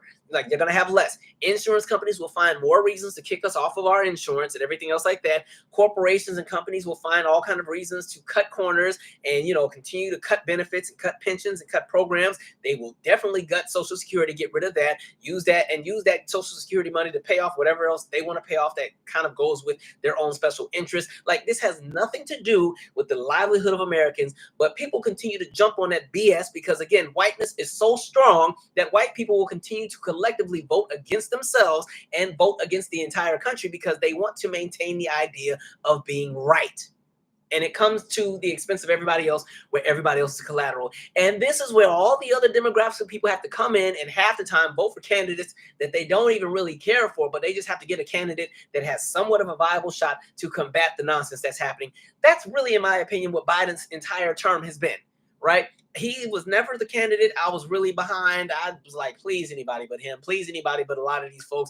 But when it got down to the wire and he got in there, at this point, his entire purpose has been, and as far as the entire cabinet, has been to almost kind of combat and seam rip the nonsense. So even in the idea of trying to get things accomplished, they always got to run into roadblocks. Like, why is Marjorie Taylor Greene on any committee running anything, right? Like, what is going on? Like, what? Goodness. You got Kevin McCarthy, who was so pressed to be in power. He wanted that speakership so bad. He has compromised and caved on so many things that you got a bunch of lunatics running the House, right? People who have latched onto every conspiracy theory that you can think of and alien space lasers and all kind of crazy stuff. And they'll run and hide behind the idea of, we're protecting the children and all this other stuff. And then half of them are pedophiles themselves and family values. Meanwhile, Marjorie Taylor Greene done stepped out on the husband so many times, but so be it. That's where we're at. So that's why I always say this is not the time to tap out politically, because people are doing everything in their power to get what they think they lost or get what they think that they had. And so in the same realm, like I've said on every live, even with a conversation or something like reparations, in the event that it becomes a thing, understand that the battle gets more intense because now it means a group of people is getting something that another group is not getting. And they are going to fight and claw and ensure that doesn't happen. That's why they continue to find Black people who will go and speak out against reparations, or, people who, they don't mind, selling the community out for a check. That's what you're about to see. And so it's crazy. The other thing I see that there's a possibility that Orange Man is getting possibly a third indictment. This would be in regards to everything with January 6th. We'll see what happens. But it's interesting because, again, he too is speaking in coded language. I was reading the statement that he made where he says, and this is in regards to any event that he goes to prison, I think it's a very dangerous thing to even talk about because we do have a tremendously passionate group of voters, much more passion than they had in 2020 and much more passion than they had in 2016. I think that would be very dangerous. You know what that means. You know what he's signaling. You know what it is he's trying to stir up. Because for some reason, I love to kind of paint this idea that there's this all-out attack on this man. And I'm like, bro, you didn't have so much corruption and you got a plate full of BS. All kind of sexual assault charges, rape charges, housing discrimination lawsuits, all kind of thievery, tax fraud, like everything you can think of under the sun. and you want to still kind of try to paint this picture like, oh, everybody's after me. They hate America, and if they'll come after me, they'll come after you. I ain't did nothing. Ain't nobody came after me with regard to what you're being charged with. But again, you're seeing the nonsense. And again, if he gets indicted with this one, I don't think it's going to be much of a difference. Nobody was burning down anything with the New York indictment. Nobody was burning down anything with the Florida indictment. And who's to say that he's even going to do time with the way that some of these cases are moving? Who knows? And then you still got Georgia, in the works too. But, it's just interesting to see how far gone the United States is, right? Let me pause and read some comments because I've been talking for a really long time. I'm gonna talk about the writers and actors strike really quick, and then after that, I'm gonna get to some happy topics because this been foolery galore tonight. If I can't get to all of your comments, please forgive me. Just because we got to keep going. I'm gonna try to read as few as I can. Sun Queen said they don't downplay the Holocaust, but they want to downplay slavery. Well, now it's getting to the point where they are downplaying the Holocaust because now we got a whole a Nazi movement in the country. Like where all of a sudden people are flying Nazi flags, and somehow that got something to do with what the Democrats are doing wrong. I'm like, this is the weirdest little portal that we're living in at the moment. Every time I be in the gym, there's this one dude that just got a shaved head. I be like, I don't know. I seen higher learning a few times, so I'm like, let me be cordial and go the other way. I don't feel like fighting tonight, but yeah. So there's a whole lot going on. Let me see.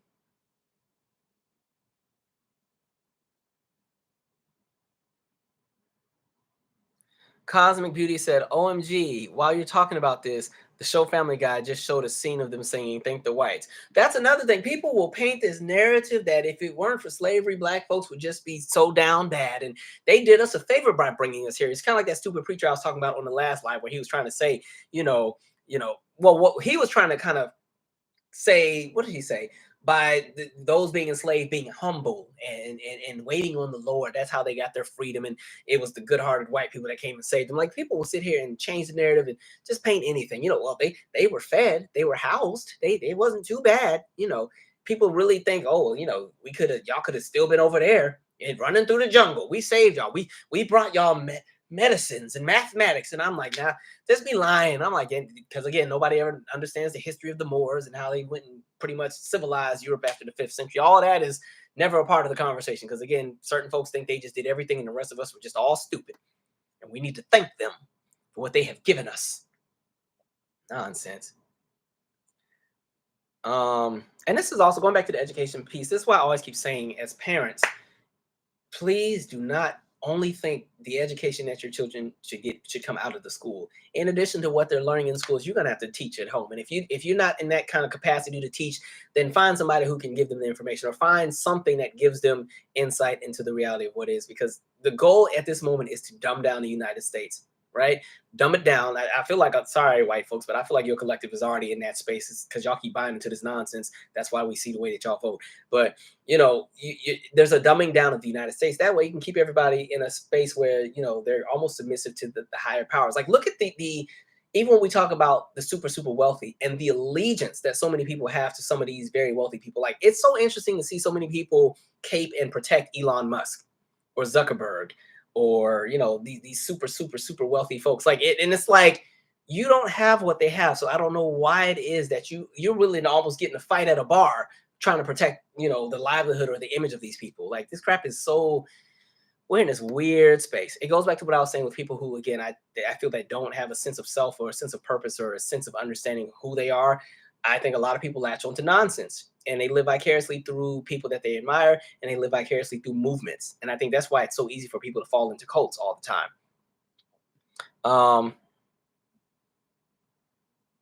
Let me see. Official BNA Music 88 said black slavery is the human trafficking conservatives don't want to talk about. Certainly don't. And it's so crazy because I'm like, y'all realize like we've been over here since about 1500. So it's like look, ever since Florida, like, come on, y'all can't sit here and try to erase hundreds of years of reality. Like, it's embedded. You can't erase it. It's not happening. Get out of here. Where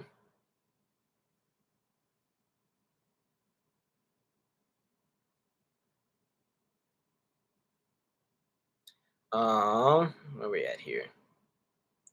Exactly. Say yes, Joyous said the way they play games in our face is so disrespectful. That's why I just keep saying do not tap out. Especially like really please, please, please, please, please pay attention to what's happening locally with your politics. That's where everything starts. I totally hear the conversation of the House and the Senate and the president and the governor and those big positions, but these smaller, tiny positions, like when you go, like when you go and you vote and they got 50,000 things that you got to vote on. And sometimes there's whole pieces that you've never even heard of. You didn't even know somebody was running. Those little tiny positions, those are the ones that are making it possible for some of this nonsense to take place. So understand in some states, they've already been able to set up a place or set up a policy where, in some states, if they don't like the results of the election, they can hire a special team to call for another election or pretty much flip the results.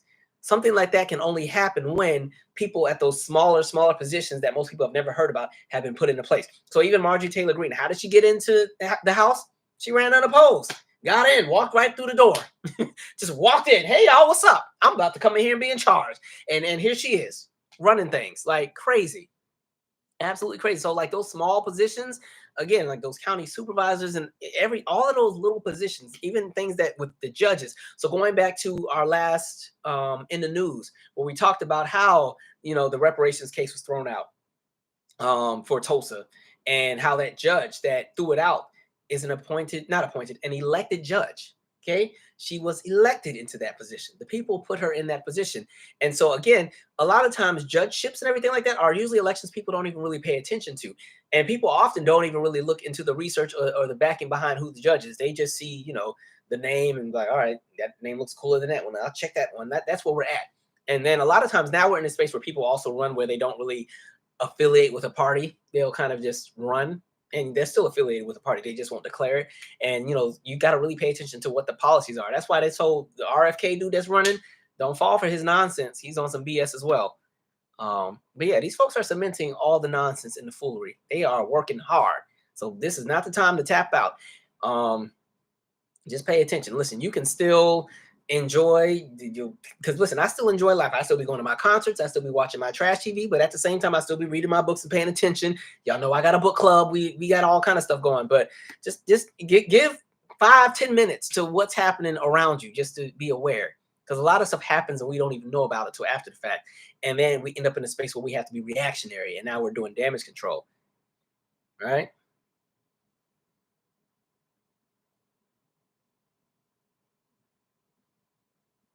Oh, poor people in Florida. God bless y'all.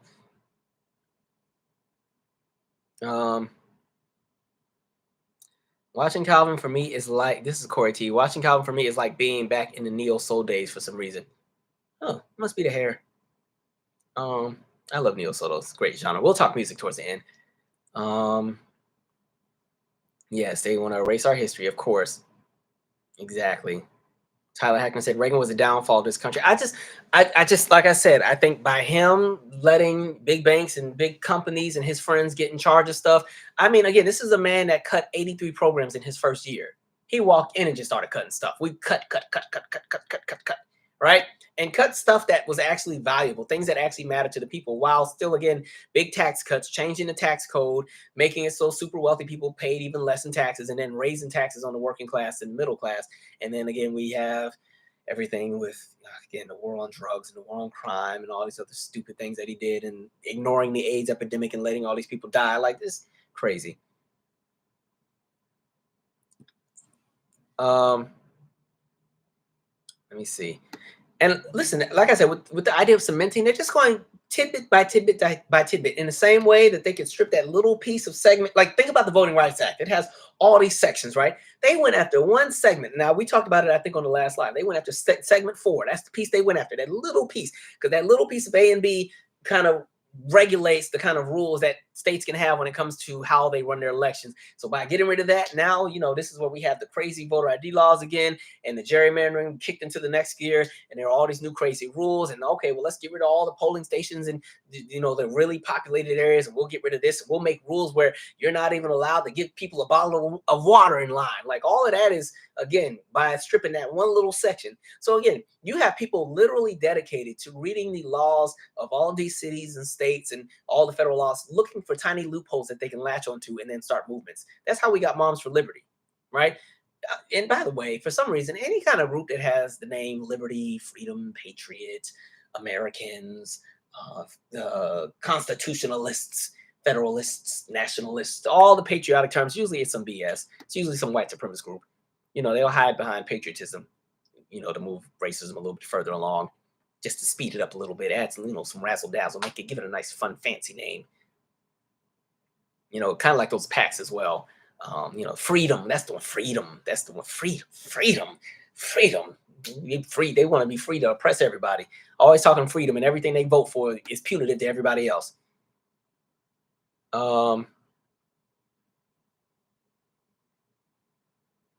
Yes, the games they play. Horrible. Exactly. All right, we're gonna keep going.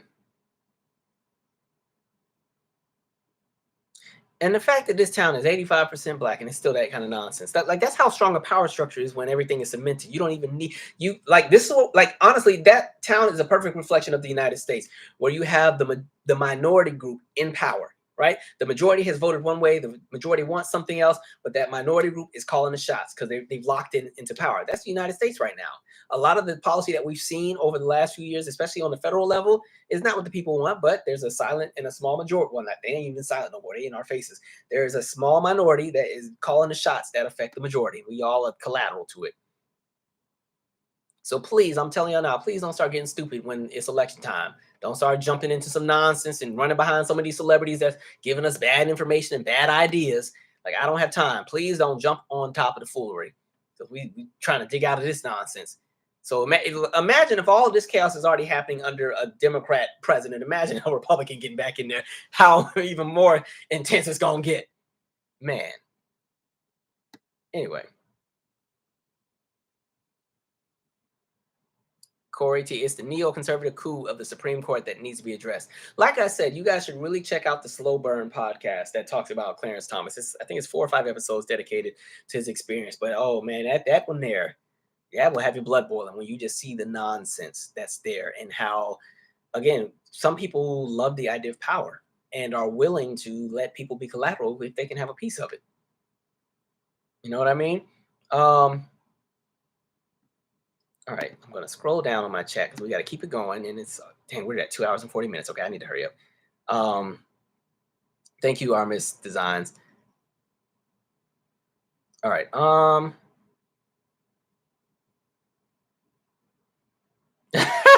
My friend Whitney's on here. She said, be normal. Could have. So to reference that, you guys remember, and actually this kind of goes to that same conversation of people being gaslit. The Real World. They had a season one time. God, I don't remember what city they're in, but there was this white girl from South Carolina. I think her name was Kimberly, and she was arguing with the girl Brianna. Now, Brianna was biracial. She was an artist. She was trying to bring some friends to the house so she could do some music networking, but the house was already full, and they had a rule that you could only have so many people in the house. And so Brianna was mad because all of the other people that were in the house were there for they're just drinking and stuff. It's the real world. It's reality. So all they do is drink and party and fight and have sex. And so she was mad because she's like, sorry, I can't even bring you out here to do my music because they're out here being drunk. So then Kimberly comes out. Now, this is the white girl from South Carolina. And she's like, well, what's the problem? What's the problem? And Brown is like, or maybe it's Brianna or Brielle. She's like, well, I'm trying to do my music stuff, but y'all, she's saying the reason. Kimberly goes, whoa, slow down. Let's not get ghetto. Be normal. Just calm down. Actually, look, I got the soundbite in my phone because I be using it as a meme on Instagram every other minute. But let me see. Where's that clip? That crap.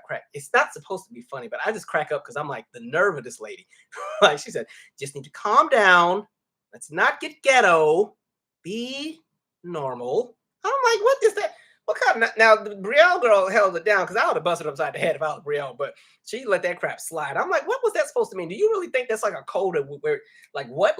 Was she supposed to say that to Brielle or Brianna? And Brianna oh yeah, I'm so sorry. Thank you. I don't know what got into me. Where's that clip at? I know I got it in here. I crack up every time. Oh, here we go. I don't got the full clip. It's just a piece of it. All right.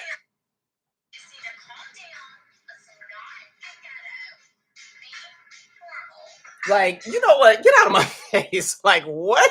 And it's the way she said, let's not get ghetto. And then in her confessional, she goes even further. She doubles down. She's like, I'm not afraid of her. I don't care if she's from the most inner city urban Blackville. Like, damn, Kimberly. What? Oh, people are terrible. We didn't throw enough hands in this life. I don't think we've thrown enough hands in this life. We let people slide with too much stuff. Too much. Billy Flood said, I'm in Nashville, and actual swastika Nazi flags are definitely being flown here. You're seeing it everywhere, all the time. It's just crazy. Because at this point, it's not even about politics. This is a conversation around race at this point, and it's saturated and hidden in our politics. But we're literally watching a white nationalist political movement take over the country, and it's being disguised as politics for the well-being of everybody, and that's not what it's for. So, some nonsense.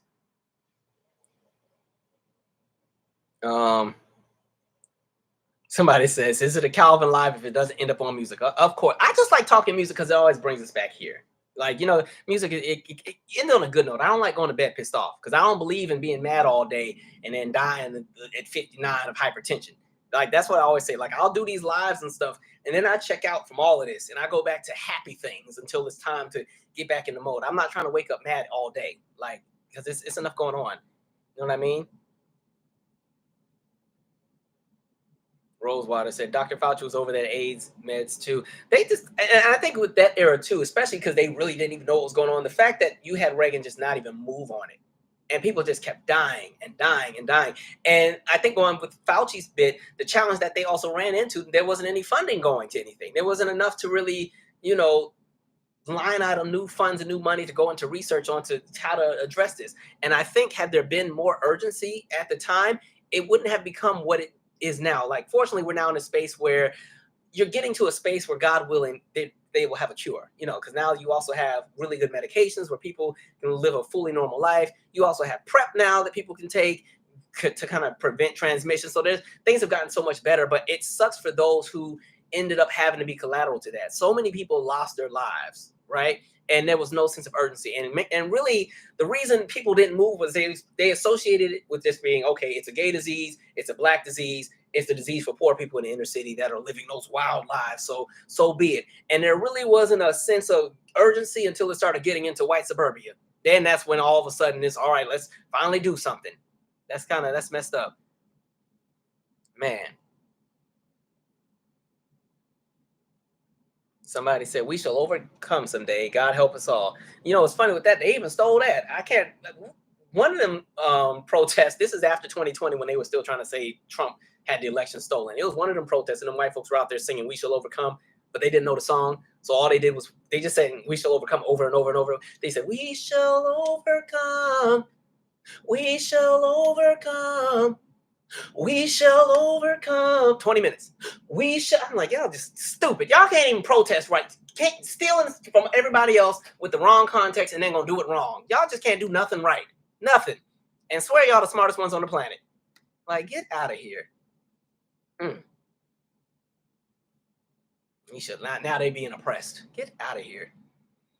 Man. Okay. Where was I going with this? Let's not get ghetto. Be normal. Kind of mess. Okay. I'm gonna cover the actor strike.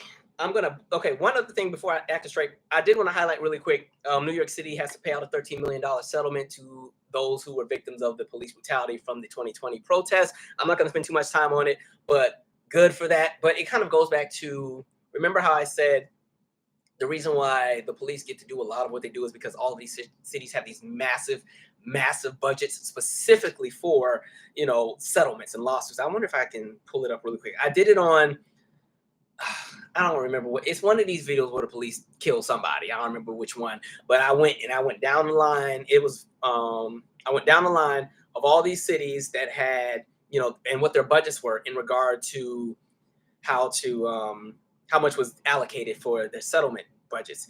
And one of the reasons why the police do a lot of what they do and why they don't really move with a sense of urgency with the nonsense, I found it, look at me keeping everything on file, is because they can always afford to just pay people off. So again, more than $1.5 billion has been spent to settle claims of police misconduct, including thousands of officers who repeatedly were accused of wrongdoing, and taxpayers are in the dark. So when we go city by city, Talk about DC, which is the most police city in the country.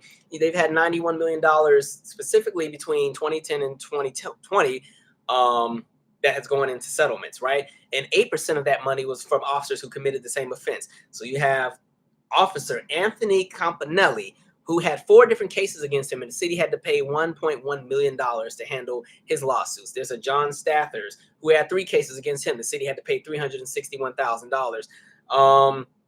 If we go to Baltimore, all right, $41 million. 58% of these settlements were paid by officers who were named in multiple different suits, right? So you have Wayne Jenkins, 14 different cases. Baltimore paid $9.7 million in settlements just because of things that Wayne Jenkins has done. All right. Marcus Taylor, 10 different cases, $1.2 million. Maurice Ward, 9 different cases, $1,058,000. Right. In addition to that, $7.9 million paid because of alleged misconduct. Right. We go to New York City. New York. All right. $1.79 billion. Okay. $1.8 billion in settlements. All right. This officer is not named because they're an undercover officer, but their officer number is C238. 74 cases. All right. That's almost 1.5 cases a week. Something going on every week. He done did something, right? $2.5 million. Milton Pinheiro, 33 different cases, $1.4 million. Peter Valentin, $841,000. They also had to pay $552,000 in unclassified allegations of misconduct. Los Angeles, $215 million. And again, 42% of the officers were named in multiple lawsuits. Marcella Wynn, 3 different cases, $25 million. Brian Van Gordon, 3 cases, $4.3 million. James Nichols, 3 cases, $3.1 million. $2.5 million paid off in an excessive force lawsuit. Another $1.6 million paid off in another excessive force lawsuit. Philadelphia, $136 million. Again, 59% by officers who were named in multiple payments. Officer Thomas, I can't even pronounce this last name, Liciardello, 143 cases. You got a 2-3 cases a week. $5.7 million.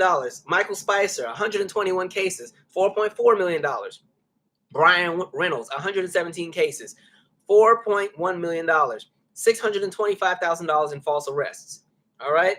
I'm gonna stop there because I'll be here all day. But again, this is the nonsense we're talking about. So again, that $13 million sounds like it's a big settlement, but that's, again, they got $1.8 billion they're playing with in settlements. So $13 million is, here you go. Here you go. Enjoy. And again, it goes back to when we were covering all the protests. And one of the things that we discovered and we noticed was, as you saw the uprisings in all of these different cities, you started to see the police stop caring about how they handled the crowds. You watched them beat people down on national TV. You watched news anchors get beat up. You watched news anchors get pepper sprayed. You watched them throw out those little, bombs and the pyrotechnics, and it looked like a whole Lady Gaga concert outside with pyrotechnics, all that crap going on. They had no problem laying people out. You saw that white man who was actually going to try to tell the police officer something, and he just walked into the officer. The officer knocked him down.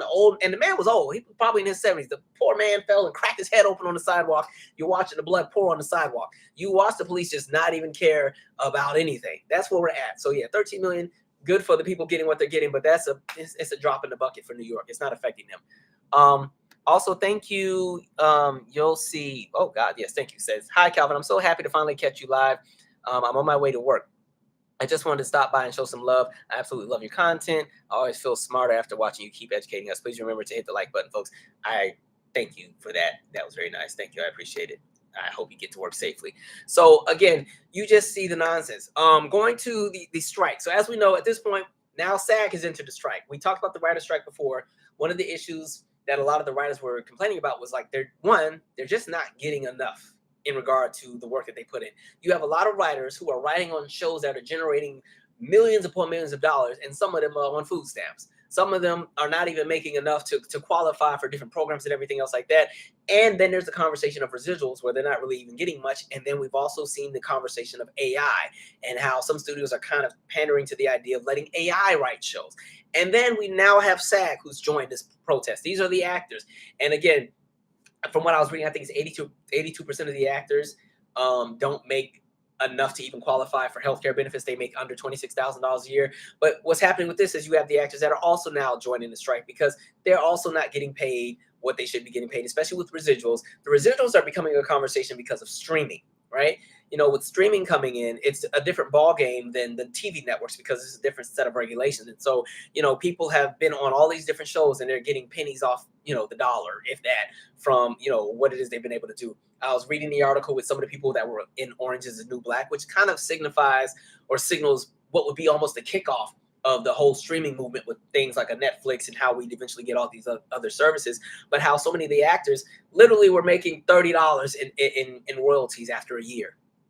You know what I mean? Like you're getting 26 cents for this episode, 26 cents there. So people are literally already not making anything. And then you bring AI into the next bit. And, you know, there's a conversation of using people's likeness and not compensating them for it. Even with like the background actors and people that would often be extras, the idea of using people's likeness, you know, getting their image, using their voice and everything. And then now at this point, we don't have to pay you because we already have you to do it, or we have a version of you that can do it. So there's all kind of lawsuits going on. There's a whole bunch of contract negotiations. A lot of the big companies don't even want to meet with the people. We're going to see how this is going to go. And I don't think it's coming to a settlement anytime soon. We haven't seen a situation where you have both the writers and the actors on strike since the 1960s, right? One of the last ones we saw, which I want to say was in 07, 08, it's one of the reasons why we saw the influx of reality shows after about 08, 09. It was because there were no shows. Nobody was writing, so throw in the reality shows. So there's a whole lot going on, but just kind of pay attention. But it's not even just that, because you're seeing a lot of these companies strike. You're seeing UPS. You know, they have this massive strike. They have this labor force of 340,000 people, and they're fighting for stuff. And what's so crazy is it goes back, again, remember this Reagan conversation? A lot of these issues we're running into wouldn't really be a thing had so much deregulation not been a thing. So with UPS, when you look at the nonsense that's there, you know, the people that even drive the trucks, and mind you, these are the people that actually get paid pretty decently. A lot of the people with UPS that are really doing the heavy fighting right now are the people who work in the warehouses, the people who are on the custodial staff. But going back to people in the trucks, they're fighting literally just to have AC in the trucks. We're now living in a space where you have climate change. Every year we see, oh, this was the hottest summer on record. Then here comes the next year. This was the hottest summer on record. Here comes the next year. This was the hottest summer on record. And you got people in trucks driving all day and they can't even have AC. That's why you want to know why they drive with the door open? They're trying to get a draft. But when it's 98 degrees outside with a heat index of 107 and it's humid, that's nothing but hot air blowing. Like, man. So, yeah, these people, everybody is fighting and clawing for what is rightfully theirs. And this goes back to what I was saying, where we have not we, but our politics has just gotten to a space where the super, super wealthy have been able to do so much. So many execs have been able to cut corners and screw the people over to the point where now we're living in the residuals of what was, of what happened in the past. There was something I wrote down that I wanted to share. I don't know if I kept it. Because even with the UPS thing, even like think about Texas, how Abbott had just signed that law where, you know, he took off the stipulation where you had to have a mandatory water break for people who were working outside. Like, this is the kind of the stupidity we're talking about, where people, again, ego-driven, just making stupid declarations and stupid bits, and it's all for money. Why would you make people get to a space where they can't take a water break? Why? Because you want productivity. You don't want them taking that 10 or 15 minutes to cool down, because 10 or 15 minutes off the clock means work ain't getting done. So now let's just outlaw it. This is where we're at. And so when I keep saying the idea of cementing, you have to look at it like a tsunami. One of the things people always think of with a tsunami is they always think it's just one big wave that comes and knocks everything out, and then everybody cleans up and they go home. Understand a tsunami is a series of waves, right? You have that big one that comes, knocks, tears everything up. And right after that, before you can even breathe and recover, here comes the next one, right? It's one a little bit smaller, but it's still high. It's still going to do damage. And it's just wave after wave after wave after wave after wave. This is how a lot of the people die. A lot of people end up dying from getting hit from that first one, but then a lot of people die from the overflow of the additional waves that come and destroy and tear down everything. And you start seeing the residuals and the long-term effects, and it's hard to rebuild.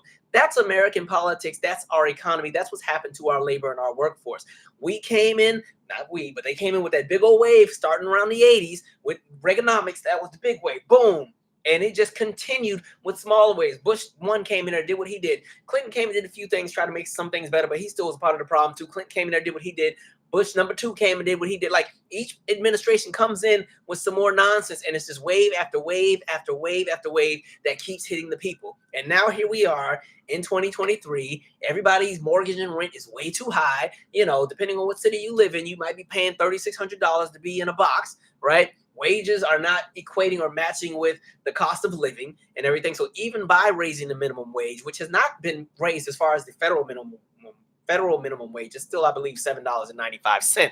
But you know, a lot of these different levels where certain states or cities have moved it up to $15 or $16 or $17, it's still not even enough to have a viable living or to even make ends meet. You got grown people who are working full-time jobs, salaried, you know, some in the 30s and their 40s and are still in a space where they can't afford to buy a house, or let alone even be in an apartment. They got to have a roommate or two or three, right? People are renting out rooms, and you're seeing spaces where now companies are literally building a shed, but they're luxury sheds. Move into the shed, just buy one of these. That's because our housing market is a crap show. It's not a buyer's market at all. It's more of a seller's market at the moment. But even with the seller's market, a lot of these homes that are for sale are not for sale by the owners. These are corporations and companies that have bought all kind of properties. A lot of times homes that have been foreclosed on, or homes that people no longer could manage, or homes that were lost to the state after there was conversations around the deed after somebody's passed on, and these corporations buy and take up the houses and then sell them for these just these crazy prices, or they jump into the what you call the rent process with like Airbnb and everything like that. So you have corporations and super wealthy buy up all these properties, make them Airbnbs. It runs up the cost of living in the entire area. Property taxes go up, and so housing market is a disaster. Like, it's just piece after piece. These are the waves, right? These are the waves. Look at how expensive it is to buy a car right now. These are the waves. So yes, the stock market is doing really great, but that's only great for people who have real money in the stock market. But even with that being said, you're watching companies get rid of pensions. You're watching companies try to change rules. You're watching Congress continue to try and get rid of Social Security and paint it to be a bad thing. One of the most entertaining things I've seen is that stupid Marjorie Taylor Greene ad that she has against Joe Biden. Again, the logic, did I save this in my phone? When you hear the things that she's trying to say that they're doing, and I'm like, these are all things that people most likely want. Why are you trying to paint this as a bad thing? And Joe Biden's administration was like, actually, we'll make this our campaign commercial. Let me see if I can find it. I was just like, the stupidity. So yeah, we're just being hit by wave after wave after wave after wave. So that's why you're seeing all of these uprisings, and you're seeing these strikes and these protests. People are tired of the nonsense. Like, it's crazy, right? Let's see if I can find this.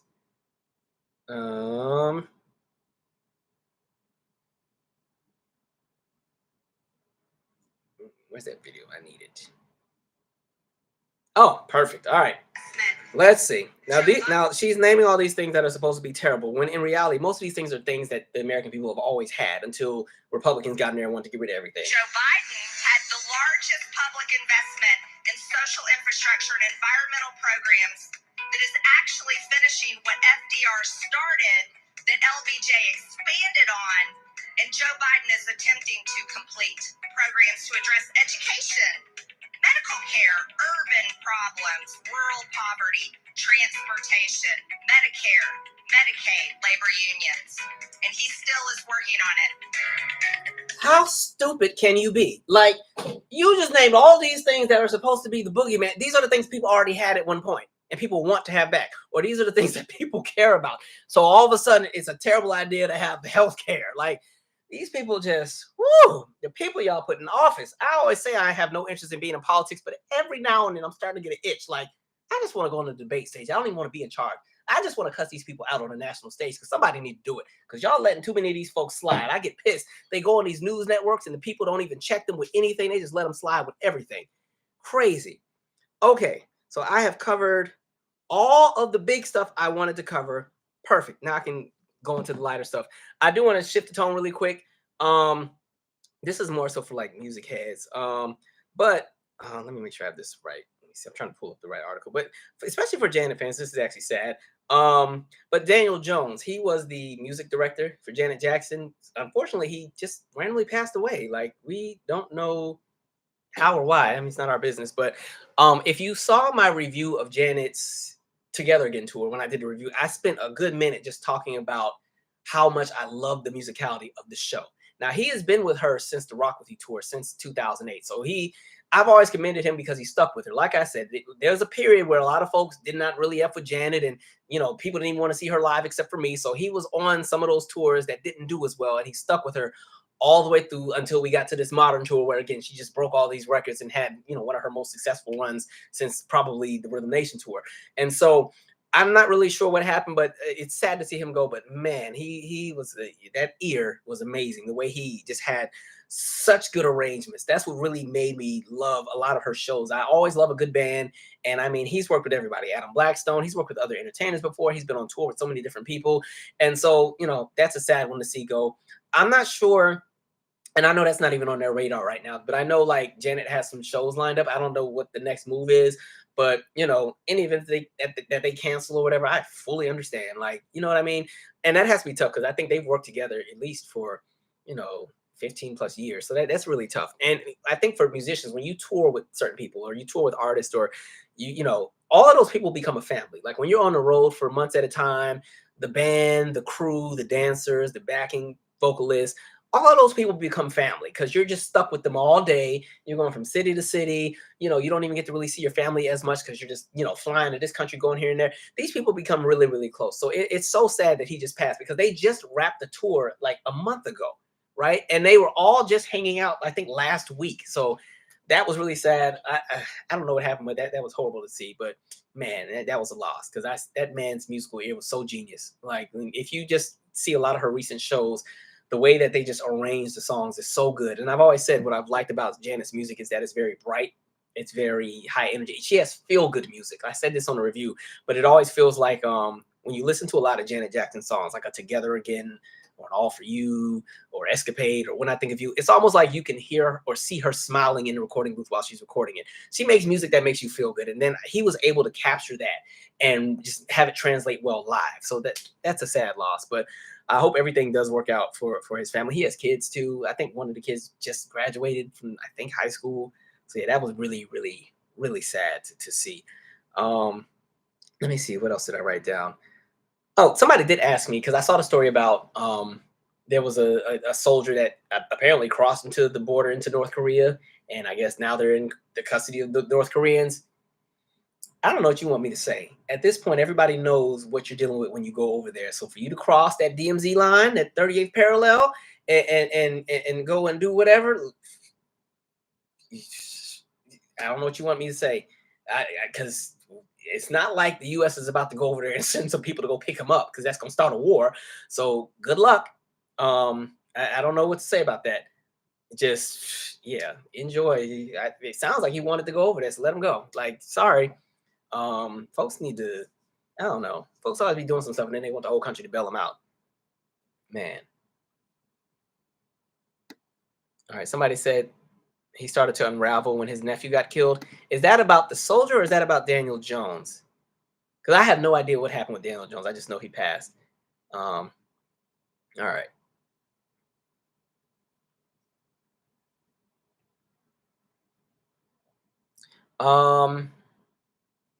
Oh, y'all are over here talking about Jason Aldean. Okay, some of y'all are coming in later on and seeing the live from 2 hours ago. Okay, I get it. Yep, to Tess agree exactly. And a bot just passed a bill here in Texas to take away mandatory water breaks. That's just crazy. You're literally working people to death. Like, absolutely not. Absolutely not.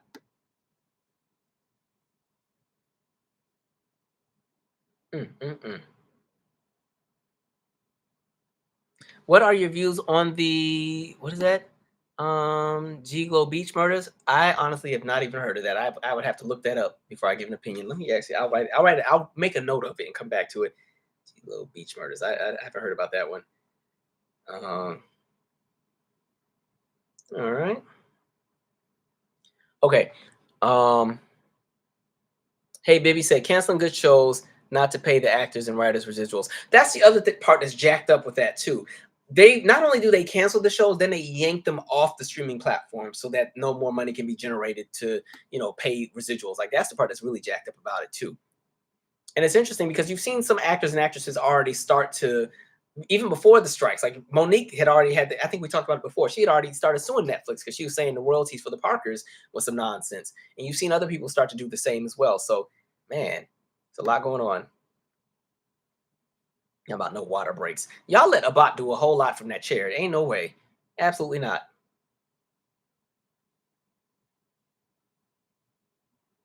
somebody was also asking me, because we've seen a lot of tours not do well recently with a lot of new acts. Like I saw they were talking about Lil Baby and how he had to cancel a lot of dates, and somebody was like, "What's your thoughts on that?" I think my opinion with that is I think we let streams. Actually, speaking of streams, I'm sure the musicians that's going to be another strike too. Streams is coming up next, but I think people misjudge the success of streams and equate that to massive success and appeal to the masses. And so people see these massive streaming numbers and think it's going to equate to ticket sales. And with a lot of the newer artists, I just don't see that same response. The other bit about streams is that, I'll say this, the difference between album sales and streams. If somebody is willing to get in their car and go, well, this is back in the day when people still bought albums. If somebody was willing to get in their car and go to the store and spend anywhere between $9 and $26 on an album, that means they possibly may have a chance of wanting to pay and see somebody in concert if it's somebody that they like, right? This is back when albums still were more of a movement and an idea and a project that would be pushed and promoted for the next 2 or 3 years, and people still had album eras. As we shift into streaming, everything has become more instant, and that's why you're seeing constant releases from so many people. But what happens is you also have stan bases, right? Who who go hard, and they have streaming days, and you have streaming farms where labels literally pay companies to have, 200 devices on the wall that are streaming one song over and over and over. So we will never really know what's happening with streams and who's actually listening and what's actually real and what's generated.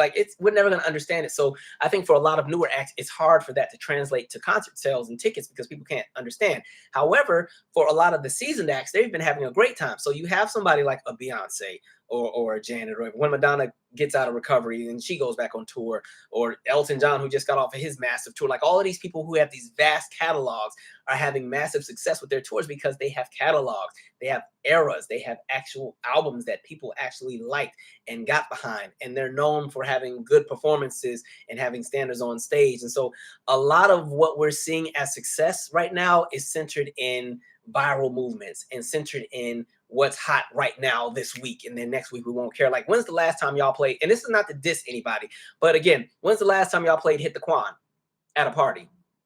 Like, you see what I mean? Like, these songs and stuff are fun for the moment, but it's like the music industry is now tailored in a space where they operate to fit the theme of whatever is popular in regards to trending. And right now that would be something like TikTok. I think the flaw that has happened with the music industry is they're always 10 steps behind. The reason we even got to streaming was because they were behind in regards to what ended up happening with peer-to-peer sharing. Like, the information was there. It was known that this was coming. People kept saying the internet is going to be that next move. You got to jump ahead of the gun, and they never jumped ahead of the gun. And so Napster becomes a thing, Kazaa becomes a thing, LimeWire becomes a thing, BearShare becomes a thing, WinMix becomes a thing, and people are downloading all this music without paying for it, and the labels are losing money. That's one of the reasons why they really started pushing. They said, well, let's try to do the digital sales. Let's really get behind the iTunes store. Let's get behind the Amazon store. Let's get behind the Google store where, they can purchase albums, or they can just purchase individual songs off the album. And that was a great idea. However, it was already still behind the ball because people were still downloading and getting everything they wanted. They were going to the torrent sites and everything. So that didn't quite work, which is why they said, okay, this is bringing us revenue, but it's not moving fast enough. And album sales are starting to go in the dump. So let's jump into streaming, because why don't we just set it up where, all right, we clearly lost this internet battle. Just give everybody all the access to the music that they want, and we can counterbalance the losses by jumping into advertising. And when they pay for premium subscriptions and everything else like that, that can kind of bring back some of the money that we've lost, and we'll just create a new, relationship with the curators, and we'll go that way. And so that's kind of been the move now, but it just doesn't really quite reflect what the masses are into. I think streaming, as much as I love the idea of streaming because everything is accessible, it's right there, but I think there's a generational divide. And so a lot of times people underestimate or overestimate their success or what they have. And now, because that perfect machine no longer exists. Like, the machine that I think that existed, that worked for artists back in the day, was you had the music video networks, MTV, VH1, BET, CMT, The Box, VH1 Soul, all of those kind of networks like that. So you had an MTV2. You had that in one pocket. You had the relationship with radio, and then you also had TV promotion and the label. So it's like the label had their relationship and they had their pockets. They connect with the TV networks. They connect with the radio. They connect with the marketing and the promotion and the television. And the actors and the actresses are going to appear on all your favorite sitcoms. And this is before the era of streaming. This is when America would tend to watch TV together, if that makes sense. Where, think about when you go back, especially in the 80s, where a lot of these shows from the 80s, the big shows always had 20 or 30, sometimes even 40 million viewers. And it's because, again, cable really didn't become a massive thing until the late 80s, as far as it being just available everywhere. So again, going back to that time where people sometimes only had the major networks and a few additional channels, everybody was going to watch Facts of Life. Everybody was going to watch Different Strokes. Everybody was watching Cosby. Everybody's watching Roseanne. Everybody's watching Alf, you know. And so get your favorite celebrity to show up on that show and sing one of their songs. And now it's a moment. So think about, like, perfect example. I never knew who Davy Jones was until I watched the Brady Bunch on Nick at Night. You know, they used to always show when Nick at Night used to show all the old shows from the 70s. And so I never knew who Davy Jones was, but I knew Marsha Brady was obsessed with him. And then Davy Jones shows up on the show and he sang some song called Thank You Girl. It's the only reason I know the song. So even television at one point played a massive role into, you know, that marketing. But now we're in this space where there's so much oversaturation of everything, because even the touring market is oversaturated. Again, us coming out of the pandemic, and now all of these acts who could not tour in 2020, some people started touring towards the end of 2021, but all these people is catch up.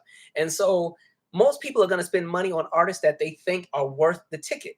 If you're not, and this is nothing against Lil Baby or some of these other artists who are having, you know, they're performing at empty venues. If people don't think that you are going to give a viable show, they're not going. And there's nothing against these artists, but the edge that a lot of the more established acts have over some of these folks is just that they got catalogs. They have a track record. A lot of these new folks we don't know. So yeah, they're popular right now. They got cool songs that are topping, you know, the little streaming chart for a week, and then they fall off. And even with the song releases, you have all these acts who come out with songs and there's all this hype and they peak at #1 on the iTunes chart. And then the next week and then they might even debut on Billboard. They're in the top 10 and then they fall off the chart, right? Or it's even like, at this point, because they've changed the rules with Billboard, you know, you release an album, if there's enough streams, all of the songs in your album can be on the Billboard charts. So you'll get, oh, this artist is the first artist to have all of their songs in the top 10 off the album, but then the next week, all of the songs fall out of the top 10 minus the lead single. So there's just a whole lot going on, which is just absolutely crazy. By the way, there's this book I'm reading right now. If you're interested, it's really good about like just music. It's called, let's see, where is it at? It is called The Death of Rhythm and Blues. And this is from, I want to say this is what, Nelson George? You know, Nelson George always got a good, yeah, it's Nelson George. He always got a good book. So I've been reading that. It's actually a really good book in regards to understanding, especially the structure and the setup of music, especially when we're talking about life before the 2000s. So really good if you want to just kind of get some insight about the business and how radio played a role and all these different things. It's a good read. All right, I'm going to read some comments and then I'm going to call it a night because it's already 12:33. Well, at least I ain't got to go to the office tomorrow. I work from home on Fridays. So yeah, this has been a very it's been a good live, y'all. We covered a lot. I didn't think we was gonna get through it all. All right. Somebody said good voice, Calvin. I guess that must have been when I was doing my little song parody. I told you I'll be singing when I want to a little bit. I'll be doing a little something here and there. Just a little something, something.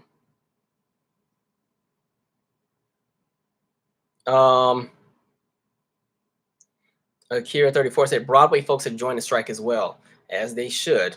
It was crazy what happened with them when the pandemic hit. Like, a lot of these people aren't really protected either. As soon as an industry falls apart, they're the first ones to be collateral. But it's like, and the reason some people are like, oh, big whoop, these are all millionaires. I don't think people realize there are so many actors and actresses. We're just so used to seeing the A-list and the mainstream celebrities, but a lot of these folks are not making anything.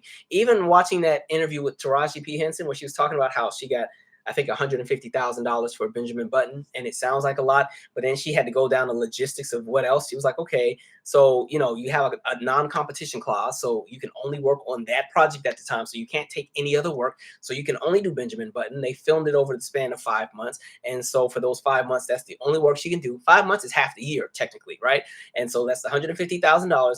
But with that being said, you still have to pay your agents and your management, so they're going to get their portion. On top of the fact that with the tax code, half of that 150 is already going to taxes. So really she has 75,000. Then she still needs to pay the management and the agents, but they're not getting paid off the percentage off the 75,000. They're getting paid the percentage off the 150,000. And she said pretty much by the time it was all said and done, she had about $30,000 left, but she still needed to pay for her son's private school. So and mind you, that's the celebrity. So imagine the people who still, you know, Some are working 9 to 5s, but there are some who are really stepping out on faith and really trying to get that big break, and their livelihood is dependent upon the work that they get.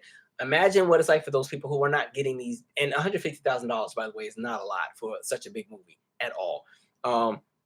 But imagine, the experience of, you do a big movie role. They give you a no competition clause. You can only work on that movie, and this is only for $10,000, right? And that might be the only work you get for the whole year. Like there's a lot going on that side.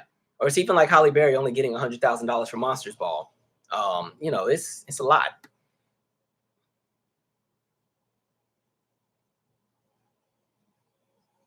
Exactly, Queen said. And those trucks are like conductive tin cans, just metal hot This is the UPS trucks, the metal hot brown UPS trucks. And then, well, at least they can finally wear short sleeve stuff. Because I remember at one point they used to just have long sleeves, this and pants. I'm like, I know it's hot, man. Jesus. And don't drive too wild because the doors. Some said the vans don't have doors at all. I think they got doors because they got to secure the stuff. But don't take a wild turn. You be done fell out of the truck. Crazy. Somebody said AI is crazy and scary. I think because people are getting ready to use it for all the wrong reasons. I think there needs to be some regulation with that. Like I don't have an issue with us creating things that enhance our experience on this earth, but when it comes to the point where now it's affecting the livelihood of people, I think that's where you have to be careful. And because I understand record labels are going to start finding ways to use AI. A whole lot of dead artists about to be revived and come out with music through AI. They're going to start trying to use AI to write TV shows. And there's just certain things AI is not going to be able to do. When it comes to like even writing shows, humor and stuff like that, that's not something a computer is going to be able to generate. There's some things that you just need people for, right? But everybody's always trying to cut corners every time. That's how we lost our entire industrial industry, right? We made everything kind of go to more of a tech industry where, automation will take care of stuff. And now even jobs that we thought would never even fall into a space where there could be automation, technology has evolved. And now here we are. Things may change. Like, who knows? There's even automated YouTube channels, right? There's a whole bunch of AI YouTube channels. You ever seen one of those videos that has a topic that sparks your interest? You're like, oh, let me watch this. I want to find out why it's always cold by the San Francisco Golden Gate Bridge. And then you start watching the video and you realize it's like a robot talking to you, reading some kind of script. And then you can Google literally the script and find an actual article that was posted years ago. And and they're literally just regurgitating the script with some pictures. And then them channels be making all that money. Like, yeah, they are AIing up everything. It's going to be an issue. KO said, what the F is she talking about? Margie Taylor? Nobody knows. And she has convinced herself that everybody's out to get her and the people that believe in what she believes in. And it is up to her to save everybody. Woman just cuckoo. It's loony.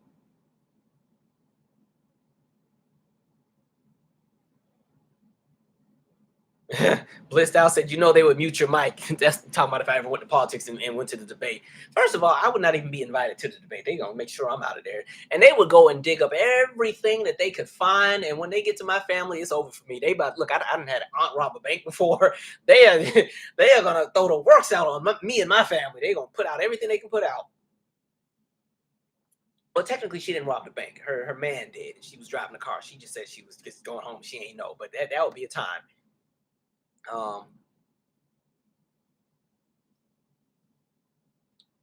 Kevin Thibault said the only tour that wasn't successful was the one where she had the mohawk. All the others were successful. Let me correct that. What I'm trying to say is after this is for Janet.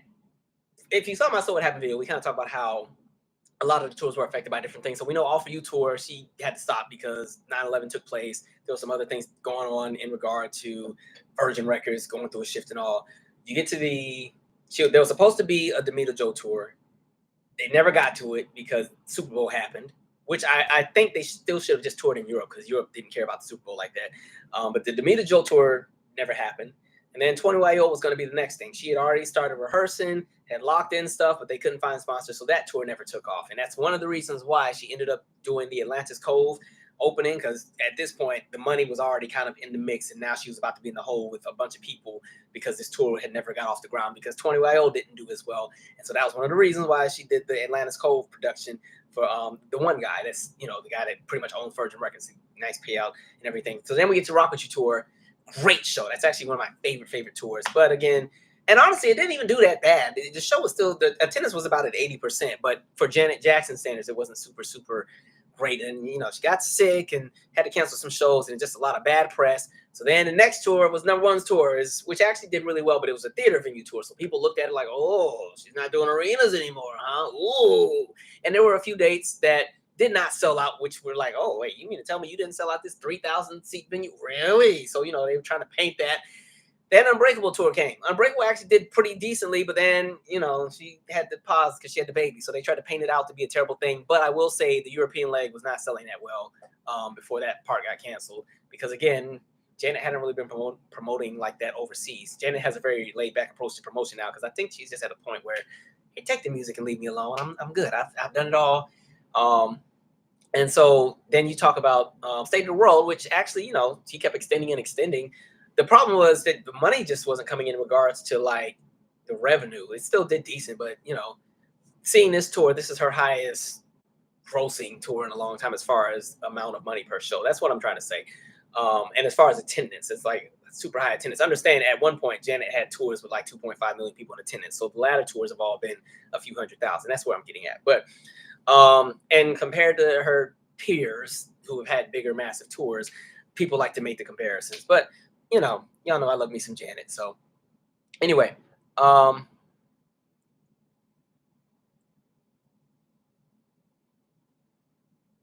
y'all was fake with that Rock With You tour not going. That was a show right there. I'm so pissed there's no DVD for that one.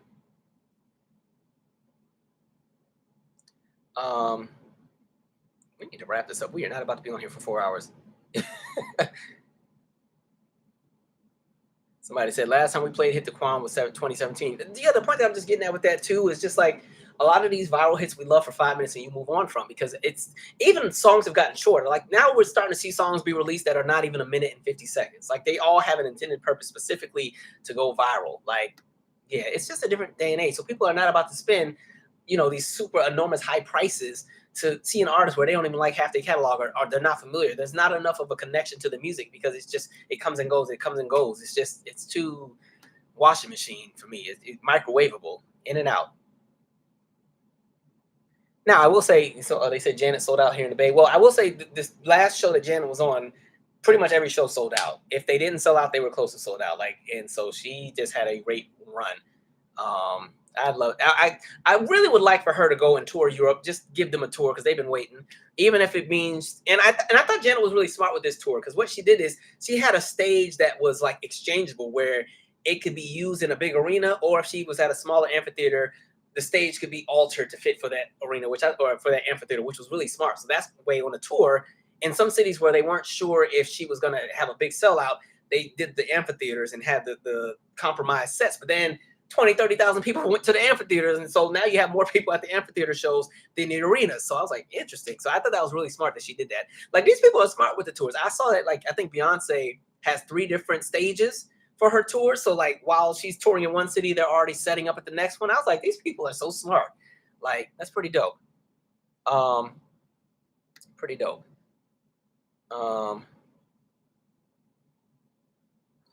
Yeah, somebody said so many artists don't even make albums anymore. They don't. They just kind of come out with singles, maybe an EP and a mixtape, and keep it moving. Yeah, I don't like amphitheater venues like that, just because it's so hard to get in and out of them. But traffic is terrible, unless it's in like an area that's accessible. But a lot of the amphitheaters are always somewhere random, right? Man.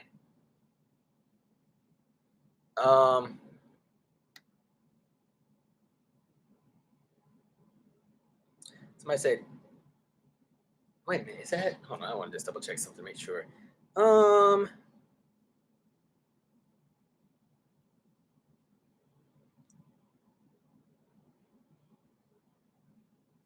is this? I don't know what they're asking me. I'll come back to that. Okay. Let me see. Somebody said, yeah, I learned a lot of what these actors have to go through a strike. Exactly. And 150,000 is not a lot in California. Hell, it ain't a lot in a lot of places at this point. I mean, it's great to make though, but yeah, everything is so expensive now. Let's see. Gabrielle Union talked about this before too, especially with black movies, where a lot of times the studio never gives a black movie the same kind of budget that they're going to give other ones. So even looking like the movie, The Blackening, I think their budget was $5 million.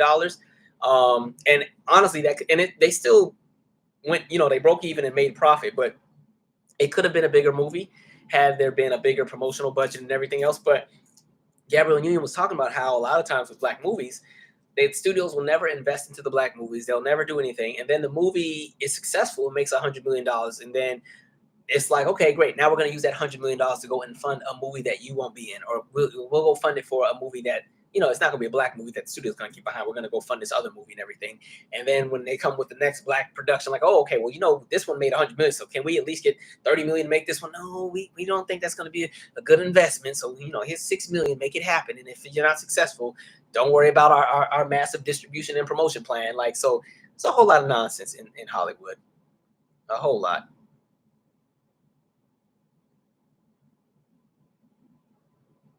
D. Roberts said, work as a CNA in the medical field is underpaid and overworked. I totally hear that because I see them working them hours at 2 and 3 in the morning and everything. Like, there's so many roles where people don't get paid enough. And the challenge is, if you're not going to pay people a whole lot, then everything else just needs to not be as expensive. Because just looking at how life would have been in the 50s and the 60s, like, there's people that literally worked at a coffee shop and probably made a few dollars an hour and made enough to pay a mortgage and buy a car and pay for college and still go on vacations and buy clothes and live off of a one income household, right? Now you have people who have whole careers who actually make a decent amount of money and still take a second part-time job just to have some money to stay afloat, so they're not house poor where all of their money goes to rent. So every time they say, oh, only 30% of your salary or 30% of your income should go to rent, most people aren't living like that. There's a lot of people who are living where 60, 70, 85% of their paycheck is going to rent. And, they're just barely staying afloat. That's the reality for so many people. And a lot of times there are no other options because, again, where people are working or everything else like that, the option would be you'd have to move and commute 2 hours to get somewhere. Like, that's just not a viable way of living. Now you're commuting 2 hours there, 2 hours back. When do you get to live?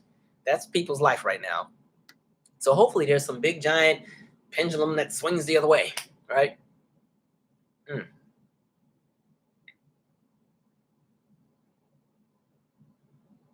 All right, we are getting off this in like the next 2 minutes. I need to get off this thing. Let me see. I feel like my chat keeps going to things I've already seen. Okay, here we go. I'm not sure what this is about. I say yes to EVs, but personal EVs everywhere is not the move. I'm not sure what that is, so you'd have to tell me what EVs are.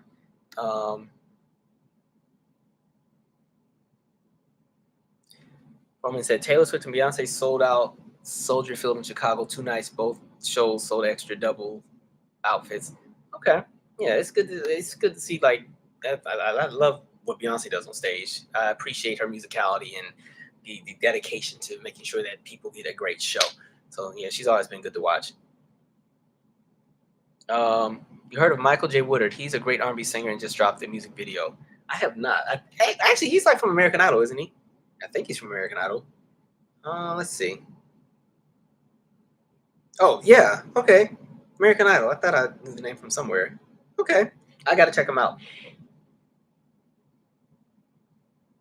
Somebody said Janet was blackballed by the man who ran. Yep. Listen, been there, done that, bought a t-shirt, made a documentary about it. Check out my So What Happened with Janet Jackson. But yeah, y'all know Janet is one I be fighting for because they did that girl so wrong. That's why I love this current space she's in of just greatness, winning all kind of awards, and documentary had like 22 million viewers, and the tour made her all this money. And if she wants to retire, she can. Good for her.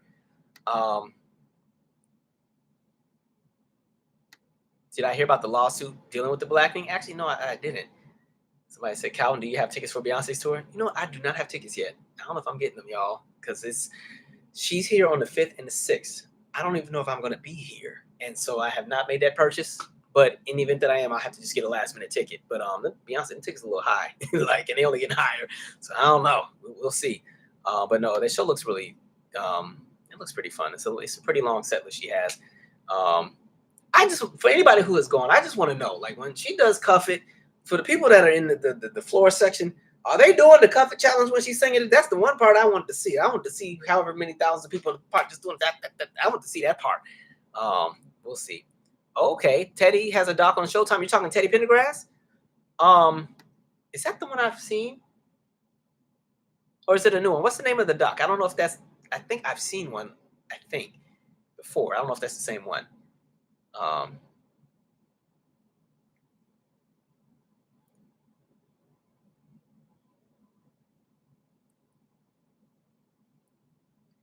Somebody said the TikTok model won't last though. That's true. I think TikTok is cool, but I think TikTok is more of a generational thing. Like the people that are spending the money tend to be just like I said in the Tony Braxton. So what happened? The demographic that really spends the money is the adult contemporary crowd. Like that's the crowd people keep sleeping on. Those are the ones who are buying the albums. Those are the ones outside of the obsessed fans that are diehards. Those are the ones that go and spend $600 and $700 and $800 on a concert ticket, right? And buy 3 and 4 of them, right? Those are the ones who are going, hey, you want to go to the John Legend concert? Yeah, let's go. Sure, let's come on. And they go and spend all that money, have a great time. I'm like, all right. Like I'm telling you, when I went to that Alicia Keys show, first of all, the majority of the audience, oh, I'm not going to say that, but a good segment of the audience was definitely in like their 50s and 60s, much older. A lot of people, just in town for the weekend and saw she was on tour. Oh, let me get some tickets. And mind you, they got like, let me just get some good seat kind of tickets, yeah, that adult contemporary crowd is no joke when it comes to money. Even when I went to the Janet show, like, Janet has a very interesting demographic of fans because she has a lot of younger fans as well, but she has a lot of older ones too. So it's kind of cool seeing you got people in the front row that have spent whatever she was charging. And I mean, these are people in their 60s, ready, and having a good time. So yeah.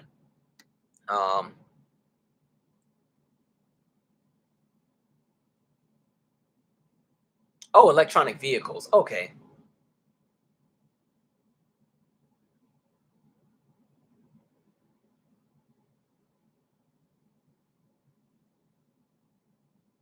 Okay, so Rabia said Black Card Revoked is I know that game. And that game we be starting some fights with that one. That's my game there. I'm like, listen, I am the friend that wins all of the games. Like Black Card Revoked, 5-second rule, what's the actually I got it right down here. What's this game called? Hold on. Culture tags. That's what it is. Oh, I can tear up some culture tags. Like I'd be winning the games. But anyway, okay. Black Card Revoked is a quiz game, and entrepreneurs behind that tried to sue Lionsgate, among others, for its closeness in the theme to the black thing. Okay, I can see that. All right. Thank you, Latrell Price. Say Calvin, your channel's the best, or Calvin, you're the best. I'm glad I found your channel.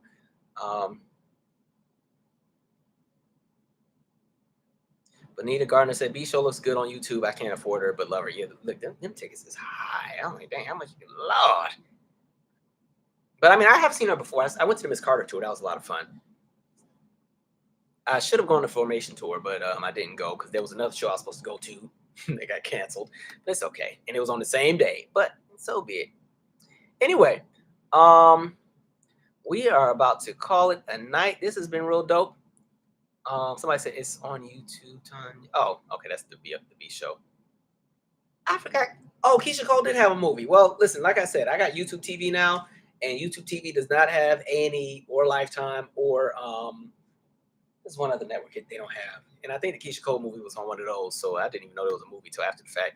Even the TLC documentary, I had to stream it on like something else because I didn't have the channel. Anyway, it's bedtime, y'all. Anyway, this has been really dope. Stay safe, stay sane. We have another podcast episode, I believe, comes out in 2 weeks. I'm about to be out of town, so it's not coming out next week. It might be the week after. Plus, my birthday's coming up, so I'm gonna go and run the streets and go have me a reckless time, but a safe time. And then, yeah. So, like I said, stay safe, stay sane, mind your business, so you can age well. And yeah, we are out of here. So, good night, folks.